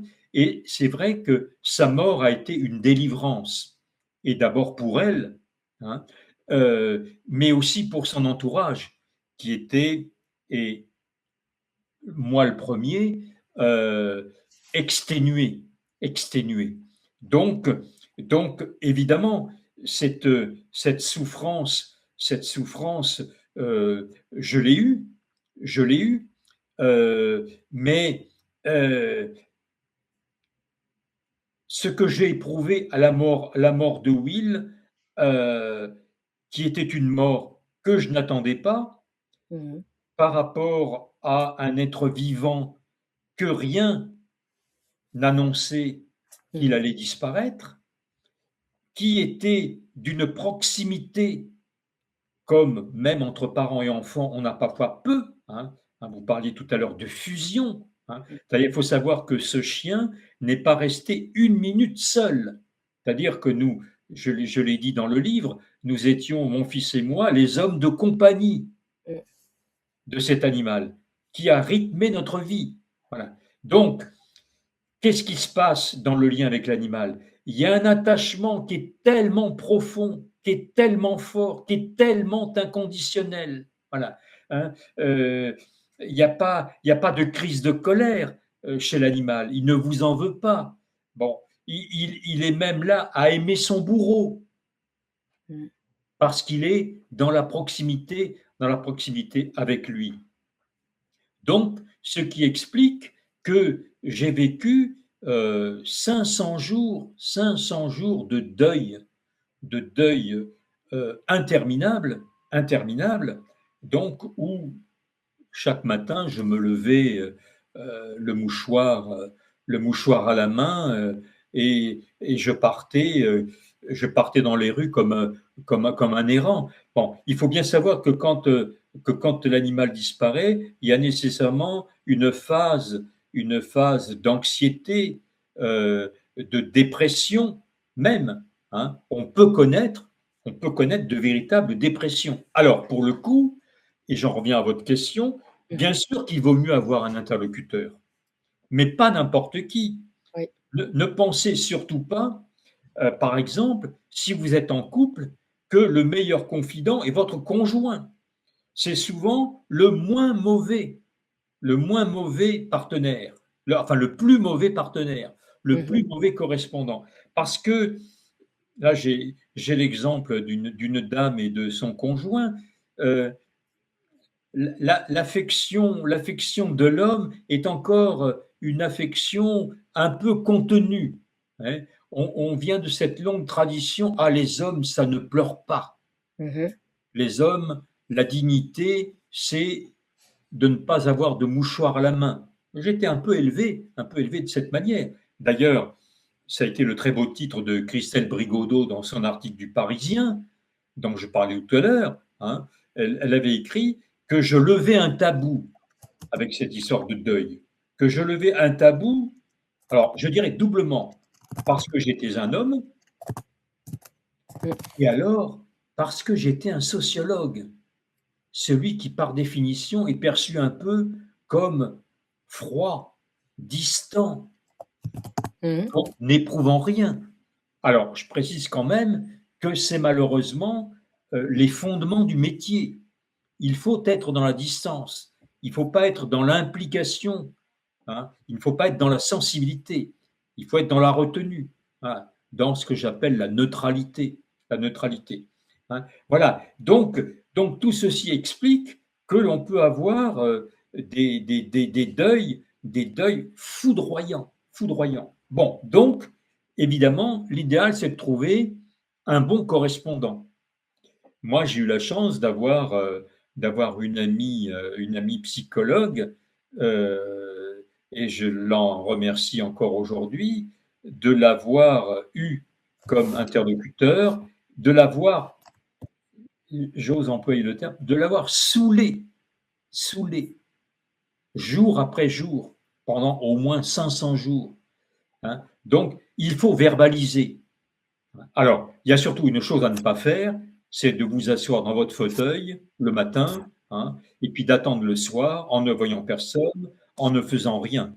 Il faut faire quelque chose, hein. Alors, à l'époque, j'étais encore en activité professionnelle, donc j'avais encore enfin, pas pour très longtemps, mais enfin, j'avais encore le travail, j'avais encore un peu le travail. Euh, voilà, c'est ça. Lève un tabou. Ouais, un très bel entretien, un très bel entretien, alors qu'on peut J'ai invité retrouver. personne à aller le voir là. Je peux pas le passer à l'écran aussi pour des questions de droit, mais j'invite les auditoires. Voilà. Oui, Ouais, il est ça faut à très trouver. facile à retrouver.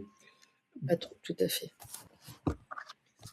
Voilà, je Voilà, vais faire des donc encore une fois, et, vous savez, il y a aussi des choses, hein, et dans le guide, des choses préventives, hein. Par exemple, je crois, même si on peut éprouver ça, alors le voilà, donc sa première et unique année sur les côtes vendéennes, vous voyez, le 10 août 2014, et il mourra le 14 avril 2015. Et donc, comme je disais tout à l'heure, moins d'un an après.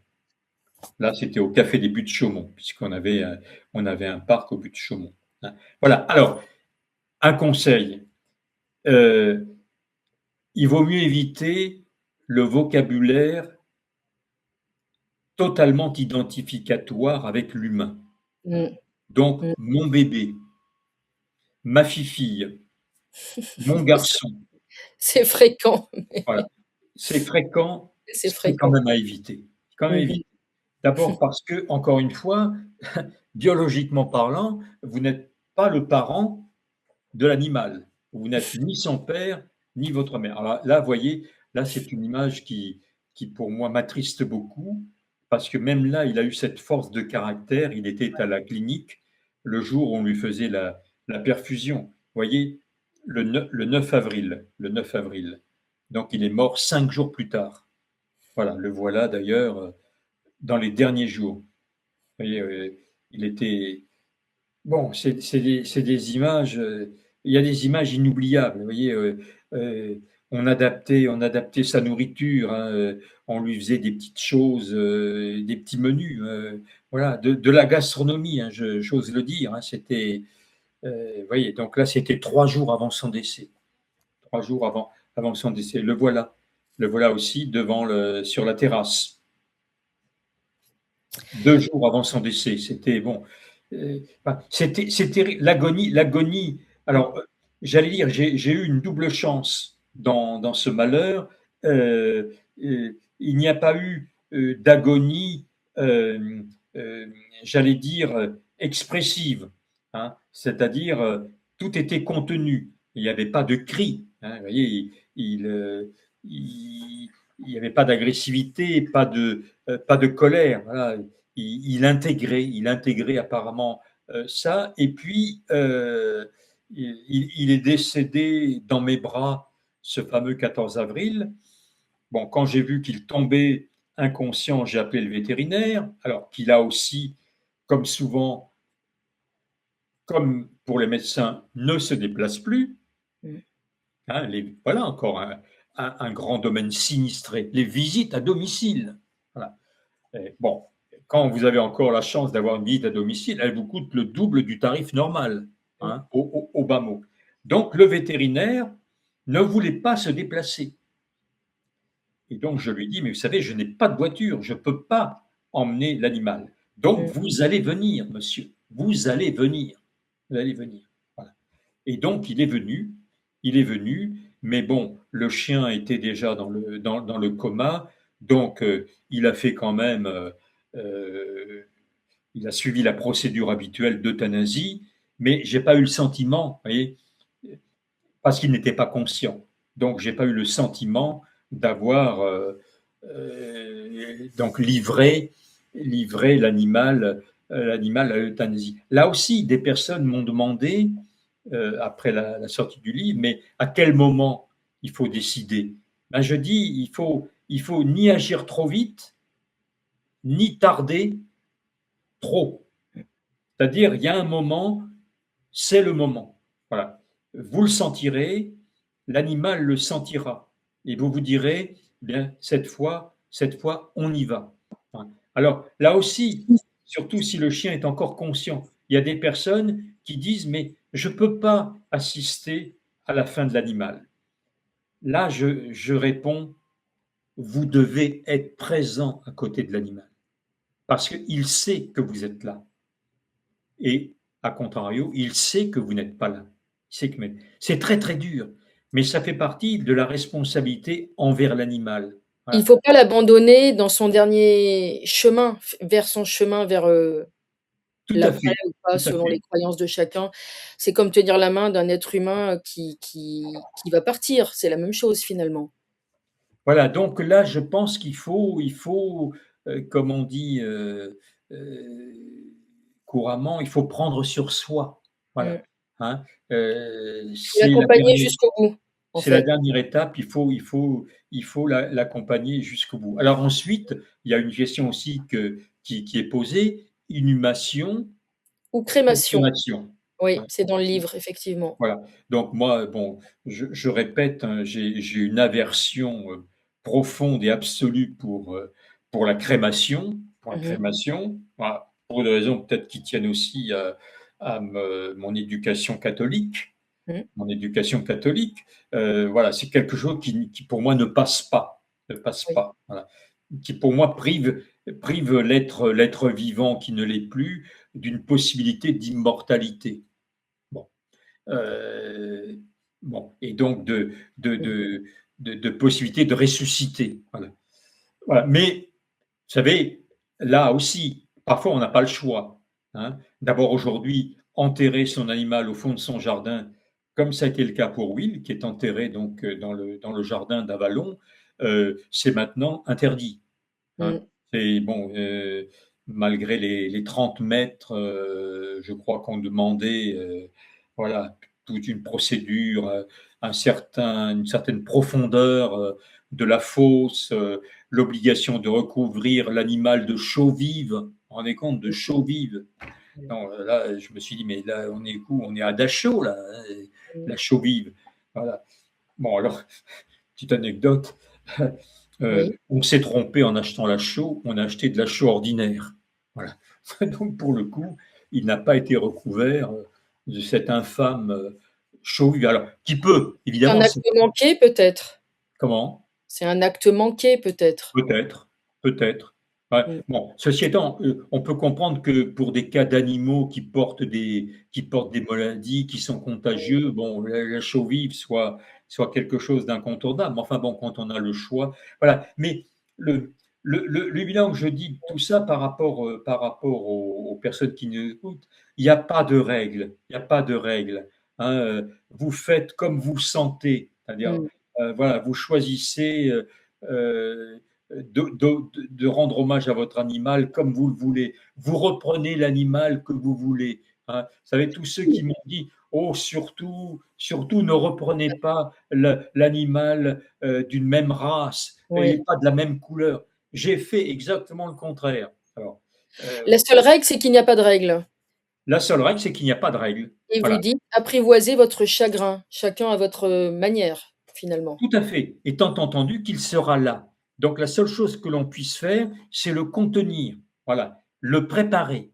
Le préparer. Et ne Hein. pas l'éviter, ne pas être dans le déni. Ne pas être dans le déni. Mais on va passer par cette phase de déni. Hein. Il y a personnes qui vont dire ah non, je ne peux pas y croire. Voilà. Moi, Bien sûr. j'étais de l'autre catégorie. Ah ben, j'y croyais malheureusement trop. Je voyais bien qu'il n'était plus là. Voilà, donc j'avais bien intégré la disparition. Voilà, mais d'autres ne sont pas. Voilà. Alors là aussi, hein, la durée du chagrin, bon, ça a été 500 jours pour Will, ça a été une semaine pour celui qui l'a suivi, Alec. Alors non pas que la douleur n'ait pas, n'ait pas été là plus longtemps, mais le chagrin proprement dit, hein, accompagné des larmes, voilà. Je m'étais préparé. Mmh. Voilà. Je m'étais appliqué à moi-même les propres règles préventives et curatives que j'expose dans ce petit livre. Alors, dont je rappelle d'ailleurs qu'il est donc disponible sur Amazon. Bon, là, c'est le seul site de vente ou auprès de Cabaret Voltaire Édition. Donc, les personnes qui voudraient passer par Cabaret Voltaire Édition vont sur la page Facebook Cabaret Voltaire Édition, voilà, Mmh. et peuvent passer commande auprès de Jean-François Grosse, Je Cabaret vais Voltaire noter Édition. Cabaret Voltaire édition. Ils sont présents effectivement sur Facebook, je les vois. Ils sont bien là, avec Vous un voyez, mais puisque nous avons parlé de ces deux livres, ces deux livres sont complémentaires. Hein. Je pense que la première, le premier acte de oui. la thérapie, c'est Will. C'est ce livre qu'il faut lire. Hein. Mmh Et mh, ce que mmh. les gens m'ont dit, ça nous a fait du bien. Ça nous a fait du bien. Donc, c'était un livre qui s'est révélé thérapeutique. Hein, vous voyez, des expressions hein, que beaucoup connaissent, parce que je connais aussi beaucoup d'amis ou de personnes qui me sont étrangères, qui ont des animaux et qui peuvent retrouver. Chaque animal a sa spécificité. Il y a des très doués, des pas doués, voilà, des sympas, des pas sympas, des cordiaux, des pas cordiaux, des individualistes, voilà. Cabaret Voltaire édition. Alors, on va le regarder à nouveau. Hem, En parlant de gros chagrins, donc il y a eu cet échange effectivement, avec, bah, cette figure de la cause animale qui était pas seulement une actrice, mais c'était surtout une grande amoureuse des animaux, effectivement, on peut le dire. Heu, Vous avez échangé avec Brigitte Bardot, Voilà, alors votre amour pour l'animal. Alors je vais le voilà, mettre. c'était très étonnant avant peut-être de lire la lettre, hein, la lire en entier. J'avais envoyé donc, comme je le faisais à l'époque, pour tout ouvrage, à des personnes qui me paraissaient évidemment pouvoir être intéressées. Donc, je l'ai envoyé à Brigitte Bardot, à la Madrague, hein, c'est écrit en haut de la lettre. Hein, et donc, elle, elle m'a répondu. Elle m'a répondu moins d'une semaine après. Alors, j'ai été très surpris et de sa réponse, et de la rapidité de sa réponse, et du contenu de la lettre, qui pour moi forme une admirable conclusion à cet entretien. Donc, je pense que vous pouvez peut-être la lire si vous avez Bien si vous, sûr. si Bien vous sûr. voyez bien le texte, mais parce elle dit avec des mots concepts, hein, encore une fois, tout ce qu'est ce livre. La Madrague Saint-Tropez, 26 juin 2016. Michel Fize. J'ai lu, je suis sous le coup d'une terrible émotion. Merci d'avoir écrit avec tant de sensibilité ce livre d'amour à Will. J'ai les larmes aux yeux. Ce que vous avez vécu, cette douleur si profonde accompagne ma vie et continue au cours des ans à finir de déchirer en lambeaux mon cœur. J'aime Will comme j'aime tous les chiens de ma vie et les autres. Je vous serre sur mon cœur. Brigitte Bardot. Voilà, alors vous voyez, c'est bon, là on a toute la, toute la force de cette personne, hein, et de la cause qu'elle a défendue toute Mm. sa vie. Vous voyez, et je crois que ce qui résume bien ce livre, c'est les mots qu'elle a employés. Terrible émotion. Bien oui, c'est un livre où s'exprime une terrible émotion. Voilà. Sensibilité. Oui, c'est les mots de la sensibilité que j'ai utilisés. Livre d'amour. Et moi, oui, c'est pas un livre de mort. Un certain média me disait, oh là là, le deuil, tout ça, mais en clair, c'est pas vendable médiatiquement. Mais j'ai dit, c'est pas un livre de mort, c'est un livre d'amour. Alors, les 10 premières pages sont dures, et donc je dis aux personnes qui voudraient se procurer le livre, eh bien, si vous avez peur de souffrir, euh, faites l'impasse sur les 10 premières pages, qui sont les pages des derniers jours de vie. Voilà, et rentrez directement dans la vie. Voilà, les larmes aux yeux. Bah oui, les larmes aux yeux, c'est ce que m'ont écrit les personnes dans leurs commentaires, notamment sur Amazon. Hein, d'ailleurs, si vous voulez avoir aussi d'autres sentiments qui viennent s'ajouter à ceux de Brigitte Bardot, vous lisez les 72 commentaires, commentaires du livre. Voilà, donc les larmes aux yeux. Donc c'est un livre, je dis, il n'a pas d'âge, il est intemporel. Voilà. Et je précise, il raconte une histoire ordinaire. Voilà, je suis pas dans la vantardise par rapport. Hein, je vends pas un produit extraordinaire, ce qui serait encore une fois offenser tous les possesseurs d'animaux qui ont probablement, pour certains d'entre eux, des animaux beaucoup plus extraordinaires que oui. Mais voilà, c'était le mien, je l'aimais et je le regrette. Je comprends tout à fait. C'est une déclaration d'amour. Vos livres sont des déclarations d'amour en général. On peut dire ça, Michel Fize? Oui, je pense que que j'aime les gens. Voilà, j'aime pas quand on défend une cause et on le voit malheureusement avec toutes les idéologies aujourd'hui. Je trouve que dans ces défenseurs, dont certaines sont légitimes, il y a beaucoup d'aigreur. Voilà. Moi, je les plains tous ces gens-là, de l'aigreur, de l'amertume, de la colère. Voilà, ils sont sous la ligne de flottaison de l'humanité, je trouve. Voilà. D'ailleurs, vous dites, quand on n'aime pas les bêtes, on ne peut pas aimer les gens. Ah oui. Ah, pour moi, il y a deux catégories. Il y a deux catégories de personnes. Il y a ceux qui aiment les animaux et ceux qui ne les aiment pas. Alors, je ne dis pas que aimer les animaux, c'est avec l'obligation d'en avoir. On peut ne pas en avoir pour toutes sortes de bonnes raisons. Voilà. Mhm. Mais là où moi est la frontière, c'est l'amour ou pas. Voilà. D'ailleurs, en tant que sociologue, il y a quelque chose de très intéressant que vous avez écrit a priori. Vous êtes intéressé euh, à... Alors attendez, vous êtes intéressé à ce sujet. Voilà, ben ça c'est encore, oui. euh, bah, si vous allez fouiner sur Amazon, c'est ça qui est intéressant, vous allez le dérouler. Voilà, alors j'ai fait effectivement une étude sur le mensonge, hein, euh, Mhm. sur la méchanceté, sur le rire. Alors là encore une fois, les personnes qui nous écoutent peuvent se retourner pour Amazon. Là, pour 2 ou 3 euros ou 4 euros, vous pouvez avoir ces petits livres, hein, parce Bien sûr. ils sont en poche, hein, pour la plupart. Mais donc, effectivement, je pense qu'on est dans un monde de méchanceté, de frustration, d'aigreur, bon, avec D'ailleurs, parfois une légitimité, voilà. Mais je pense que euh, On doit défendre une cause avec humilité, bien sûr. patience Mmh. et sans aigreur. Voilà. La Et dans transition la est tête toute de faite avec Macron, cet enfant que vous avez décrit comme méchant, un enfant méchant. oui, tout à fait, hein, tout à fait. D'ailleurs, on l'a vu hier dans son discours de Bormes-les-Mimosas, à l'occasion de la célébration et du débarquement de Provence. Voilà, je trouve que c'était grotesque. Voilà, là, j'emploie un mot pas très sociologique, grotesque, c'est-à-dire bon,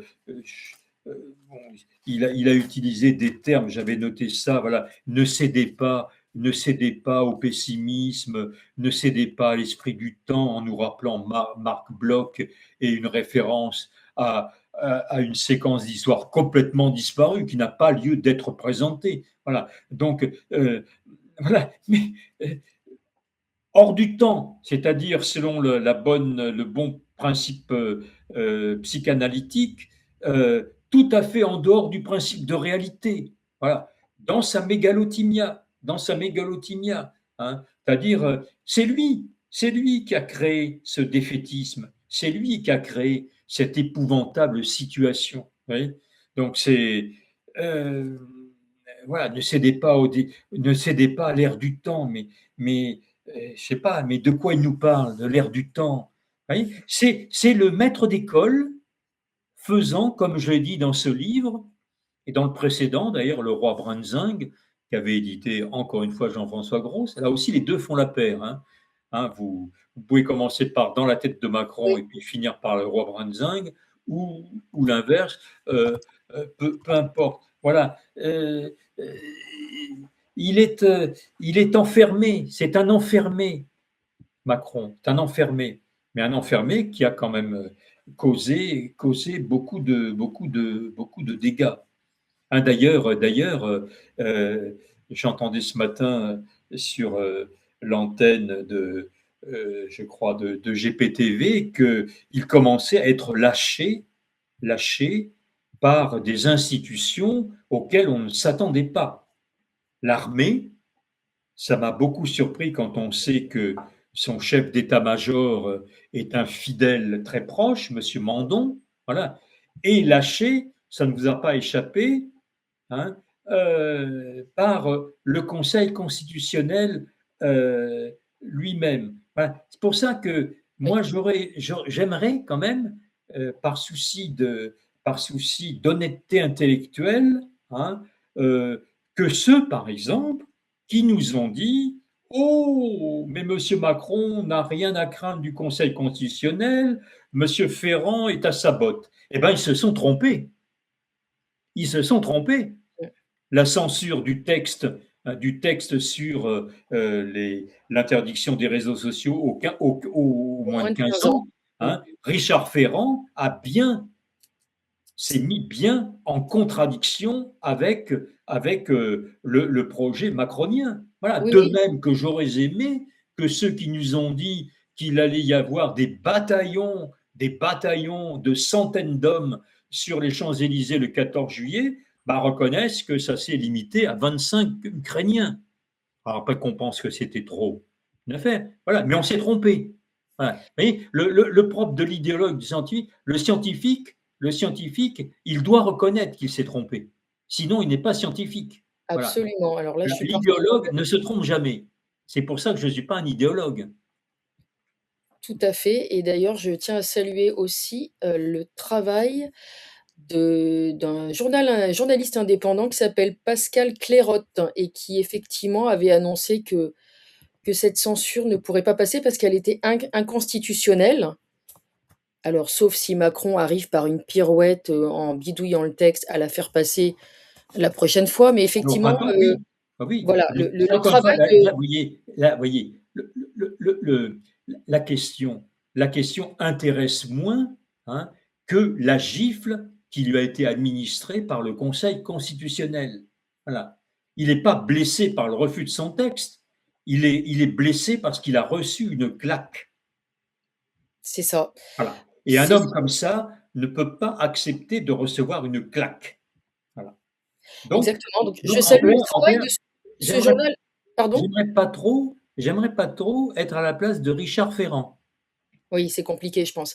Je salue le travail de ce journal indépendant qui s'appelle L'Éclaireur et donc de son journaliste Pascal Clairotte que je recevrai prochainement sur Tribune Libre d'ailleurs. Vous voyez dans cet article, il dit bien que c'était inconstitutionnel et que donc il fallait pas non plus crier au loup trop vite. Voilà. Oui, parce que malgré tous les défauts qu'on peut reconnaître au Conseil constitutionnel, il doit quand même respecter la loi, surtout quand elle est manifestement bafouée. Mm, Voilà. exactement. Et puis je rappelle aussi que le Conseil constitutionnel, ça n'est pas que Richard Ferrand, c'est 9 membres. Voilà. Bah, C'est donc certains sont peut-être des sages quand même. peut-être. En tout cas, à voir si ça va mourir de sa belle mort, ce projet, ou si ça va finir par passer sous une autre forme. De toute façon, l'avenir nous le C'est dira. le projet, hein, c'est le projet. Monsieur Macron ne s'en est pas caché. Tout à Le fait. texte sera représenté au printemps. Et il Absolument. sera sans doute, comme vous dites, bidouillé de telle façon qu'il soit davantage Acceptable. légalement recevable. Recevable, absolument. Bon, mais peut-être que le temps jouera et qu'on n'aura pas le temps de s'occuper de ce texte. Exactement. Bah, écoutez, en tout cas, je vais vous laisser le mot de la fin, Michel Fils, suite à ces grandes déclarations d'amour, que sont vos livres, hein, pour les animaux et je dirais aussi, pour les adolescents. C'est quand même un sujet qui vous intéresse. Vous aimez l'adolescent comme vous aimez l'animal. C'est un Oui, drôle d'animal, l'adolescent, finalement. oui, mais j'ai essayé, non, j'ai surtout essayé de rendre grâce à Mmh. un âge stigmatisé, Oui. affublé de toutes les pathologies, Mmh qui mh. seraient d'ailleurs nécessaires au grandissement. Hein. C'est la grande thèse que la crise d'adolescence non seulement serait pas mauvaise, mais serait bénéfique. Hein. D'ailleurs, il ne nous aura pas échappé que c'est le seul domaine où on dit qu'une crise est bénéfique. Pauvres adolescents. Hein. Une crise financière, une crise politique, une crise de foi, comme on disait Mmh. autrefois, c'est pas bénéfique. Ah ben là, pas de chance. Pas de chance, mes chers garçons et filles, vous devez en passer par là. Ben non. Hein, Mmh. dans les dizaines d'enquêtes que j'ai menées auprès d'eux, j'ai vu beaucoup d'adolescents qui ne connaissaient pas. Hein. La crise. Encore une fois, la crise n'a été étudiée que par des spécialistes de la crise, c'est-à-dire des psychologues, des psychiatres ou des psychanalystes, qui sont parfois tous là à la fois, voilà, et Mmh. qui, au vu d'une catégorie minoritaire de population, a généralisé à l'ensemble d'une génération Mmh mh. les constats qui avaient été faits sur, encore une fois, Mmh. leurs patients. Leurs patients. Oui, Voilà. Donc, donc je ce dis ne aux sont pas parents, des ce qu'on appelle des échantillons représentatifs de toute la population. bien sûr, bien sûr. Mmh. Ce qu'on appelle la crise d'adolescence, qui peut être effectivement une crise de relation, c'est ça. C'est en fin de compte, c'est une crise de relation familiale. Mmh. Voilà. C'est des Mmh. tensions qui sont naturelles Mmh. dès lors, et c'est le dernier conseil que je donnerai, que l'on ne Mmh. se rend pas compte qu'être parent d'enfants et parent d'adolescents, c'est pas le même métier du tout. Oui. Et que si on ne change pas la manière de faire dès qu'on atteint 8 ou 9 ans, qui pour moi signe le début Mmh. d'entrée en adolescent, voilà, eh bien, on va avoir tout faux dans les années qui suivent. C'est-à-dire, on va toujours être à côté et on va créer les tensions. Voilà. Donc, c'est pas parce qu'il y a une crise d'adolescence qu'il y a de mauvaises relations, selon le principe que j'ai énoncé, Mmh. c'est parce qu'il y a de mauvaises relations familiales qu'il y a une crise. Très intéressant. Cause et effet. D'accord. Mais là, Vous avez fait. je peux vous en Oui. parler une journée Et vous dites entière. que la voilà, la crise n'est pas une fatalité. Non, absolument. Mmh mh, mmh mh, mmh. Je vais vous laisser conclure sur, vos grands amours, les animaux, notamment les chiens, pour terminer cette, belle émission. Voilà. Eh bien, écoutez, donc, j'ai été fier de présenter ce que j'appelle le livre de Will, Mmh. hein, un peu comme si c'était lui qui avait tenu la plume, qu'il avait donc rédigé. Hein. C'est un livre dont je suis très très fier et qui a été suivi d'un livre sur mon deuxième Labrador qui s'appelle Alec. Alors, qui a disparu des réseaux sociaux, tout Oui, simplement parce que j'ai eu un problème avec Amazon et donc la ah oui, maison KDP oui, qui mmh, m'a résilié mon compte, voilà, pour hélas, oui. des trucs Mmh. incroyables. Et donc, On peut toute le une trouver série. où? Comment? On peut le trouver où aujourd'hui? Ah ben on peut le trouver nulle part, Ah très bien. Et chez puisqu'il vous, est. même pas? Alors si, on peut, si, j'ai le PDF du livre. Bon, ça fait partie aussi des projets d'édition, hein, je publierai aussi ce livre. Alors, Très bien. j'ai Marley dans mon dos et peut-être que je note aussi des petites choses, hein, mais est-ce que je ferai un troisième livre? Peut-être pas. À voir. En tout cas, vous célébrez très bien vos chiens, qu'ils soient morts ou vivants. Voilà, ils sont toujours avec vous. Faut toujours Voilà, ben célébrer les oui. morts aussi, comme on dit. Voilà, et ben celui-là, viens, regarde Marley, viens voir un peu. Tiens, monte. Allez, on Monte. va finir avec Marley. Marley, allez, viens. Voilà, viens là. Voilà. Donc, Marley, Labrador croisé dalmatien, 10 ans. Très Voilà. beau. Et alors, pour le coup, puisqu'on fait des comparaisons, alors lui, c'est un chien intelligent. Mmh. D'abord, il a un regard, il a un regard assez exceptionnel. Alors, c'est assez amusant parce que c'est le sosie parfait du chien de Julien Courbet. Ah d'accord. Sauf que lui, c'est une chienne, alors que moi, c'est un chien. Mais si vous regardez les photos de Julien Courbet, il a toujours sa chienne avec lui. C'est Marley au féminin. Ils ne Voilà. se sont jamais rencontrés. Non, non, j'ai essayé Mmh. d'écrire à Julien Courbet, mais bon, il m'a pas répondu. Stéphane Bern avait reçu le livre, il l'avait beaucoup aimé. Mmh. Voilà, Stéphane Bern aussi. Il y a beaucoup, vous savez, Michel Drucker aussi, hein, Ah oui, bah oui. Mmh, est un passionné des chiens. mmh. On embrasse fort Marley et puis, tous ceux qui ont disparu, mais qui sont encore, dans votre cœur. On se revoit bientôt pour d'autres, livres, d'autres aventures, cher Michel. Absolument. Alors, une dernière petite information. Dites-nous. Bon, quand j'ai constaté quand même que publier des livres, c'était un petit peu compliqué, Mmh, hein, voilà, difficulté à publier le livre sur Macron, j'ai mmh. dit: «Eh bien, je vais faire un polar». Voilà, et je suis en train de terminer la rédaction d'un roman policier. Parfait. Vous Et viendrez nous le ça, présenter? ah ben, avec plaisir, et peut-être Il même en s'appelle? avant-première. En avant-première volontiers. Il s'appelle? Ah non, c'est peut-être confidentiel le Alors titre? non, non, non, il s'appelle, alors attendez, il s'appelle, oui, Le tueur de la rue de Contrescarpe. C'est la Contrescarpe à Paris ou c'est une autre Voilà, c'est la Contrescarpe? Contrescarpe à Paris. Ah Alors très bien, très beau quartier. qui porte plus ce nom. Il y a eu plusieurs Contrescarpes, hein, d'ailleurs, Saint-Marcel, Saint je ne sais quoi, Saint-Antoine. Et je crois que d'ailleurs moi c'est Saint-Marcel et ça doit s'appeler la rue Bainville ou Blainville, Bainville aujourd'hui. Est-ce que c'est dans le 5e à Paris ou pas du Oui, tout? c'est dans le 5e. Ma D'accord, Contrescarpe est dans le 5e. très bien. On a hâte de découvrir ce roman, Voilà, ce sera un petit bon, à suspense. c'est un petit je me suis amusé, hein, voilà, c'était mon plaisir d'été. Et puis vous reviendrez parler de l'adolescence, ça m'intéresse également. Et puis vous avez une très belle plume effectivement, donc vous intéressez à plusieurs sujets. Vous reviendrez, nous en parler, en espérant que les auditeurs se transformeront en lecteurs. Voilà. Oui, je pense, oui, c'était encore une fois, là, je dirais, bon, c'est un hommage aussi, hein, Mmh, que de lire ces lignes. C'est un hommage, c'est un réconfort, hein, et je le redis parce que, vous savez, il y a toujours des méchantes langues, hein. Ah mmh, oui, il vient là, il vient vendre son livre, l'enrichissement personnel. Alors je reprécise que je mmh. ne suis pas, un grand de ce monde, que je ne me suis jamais enrichi avec aucun de mes livres.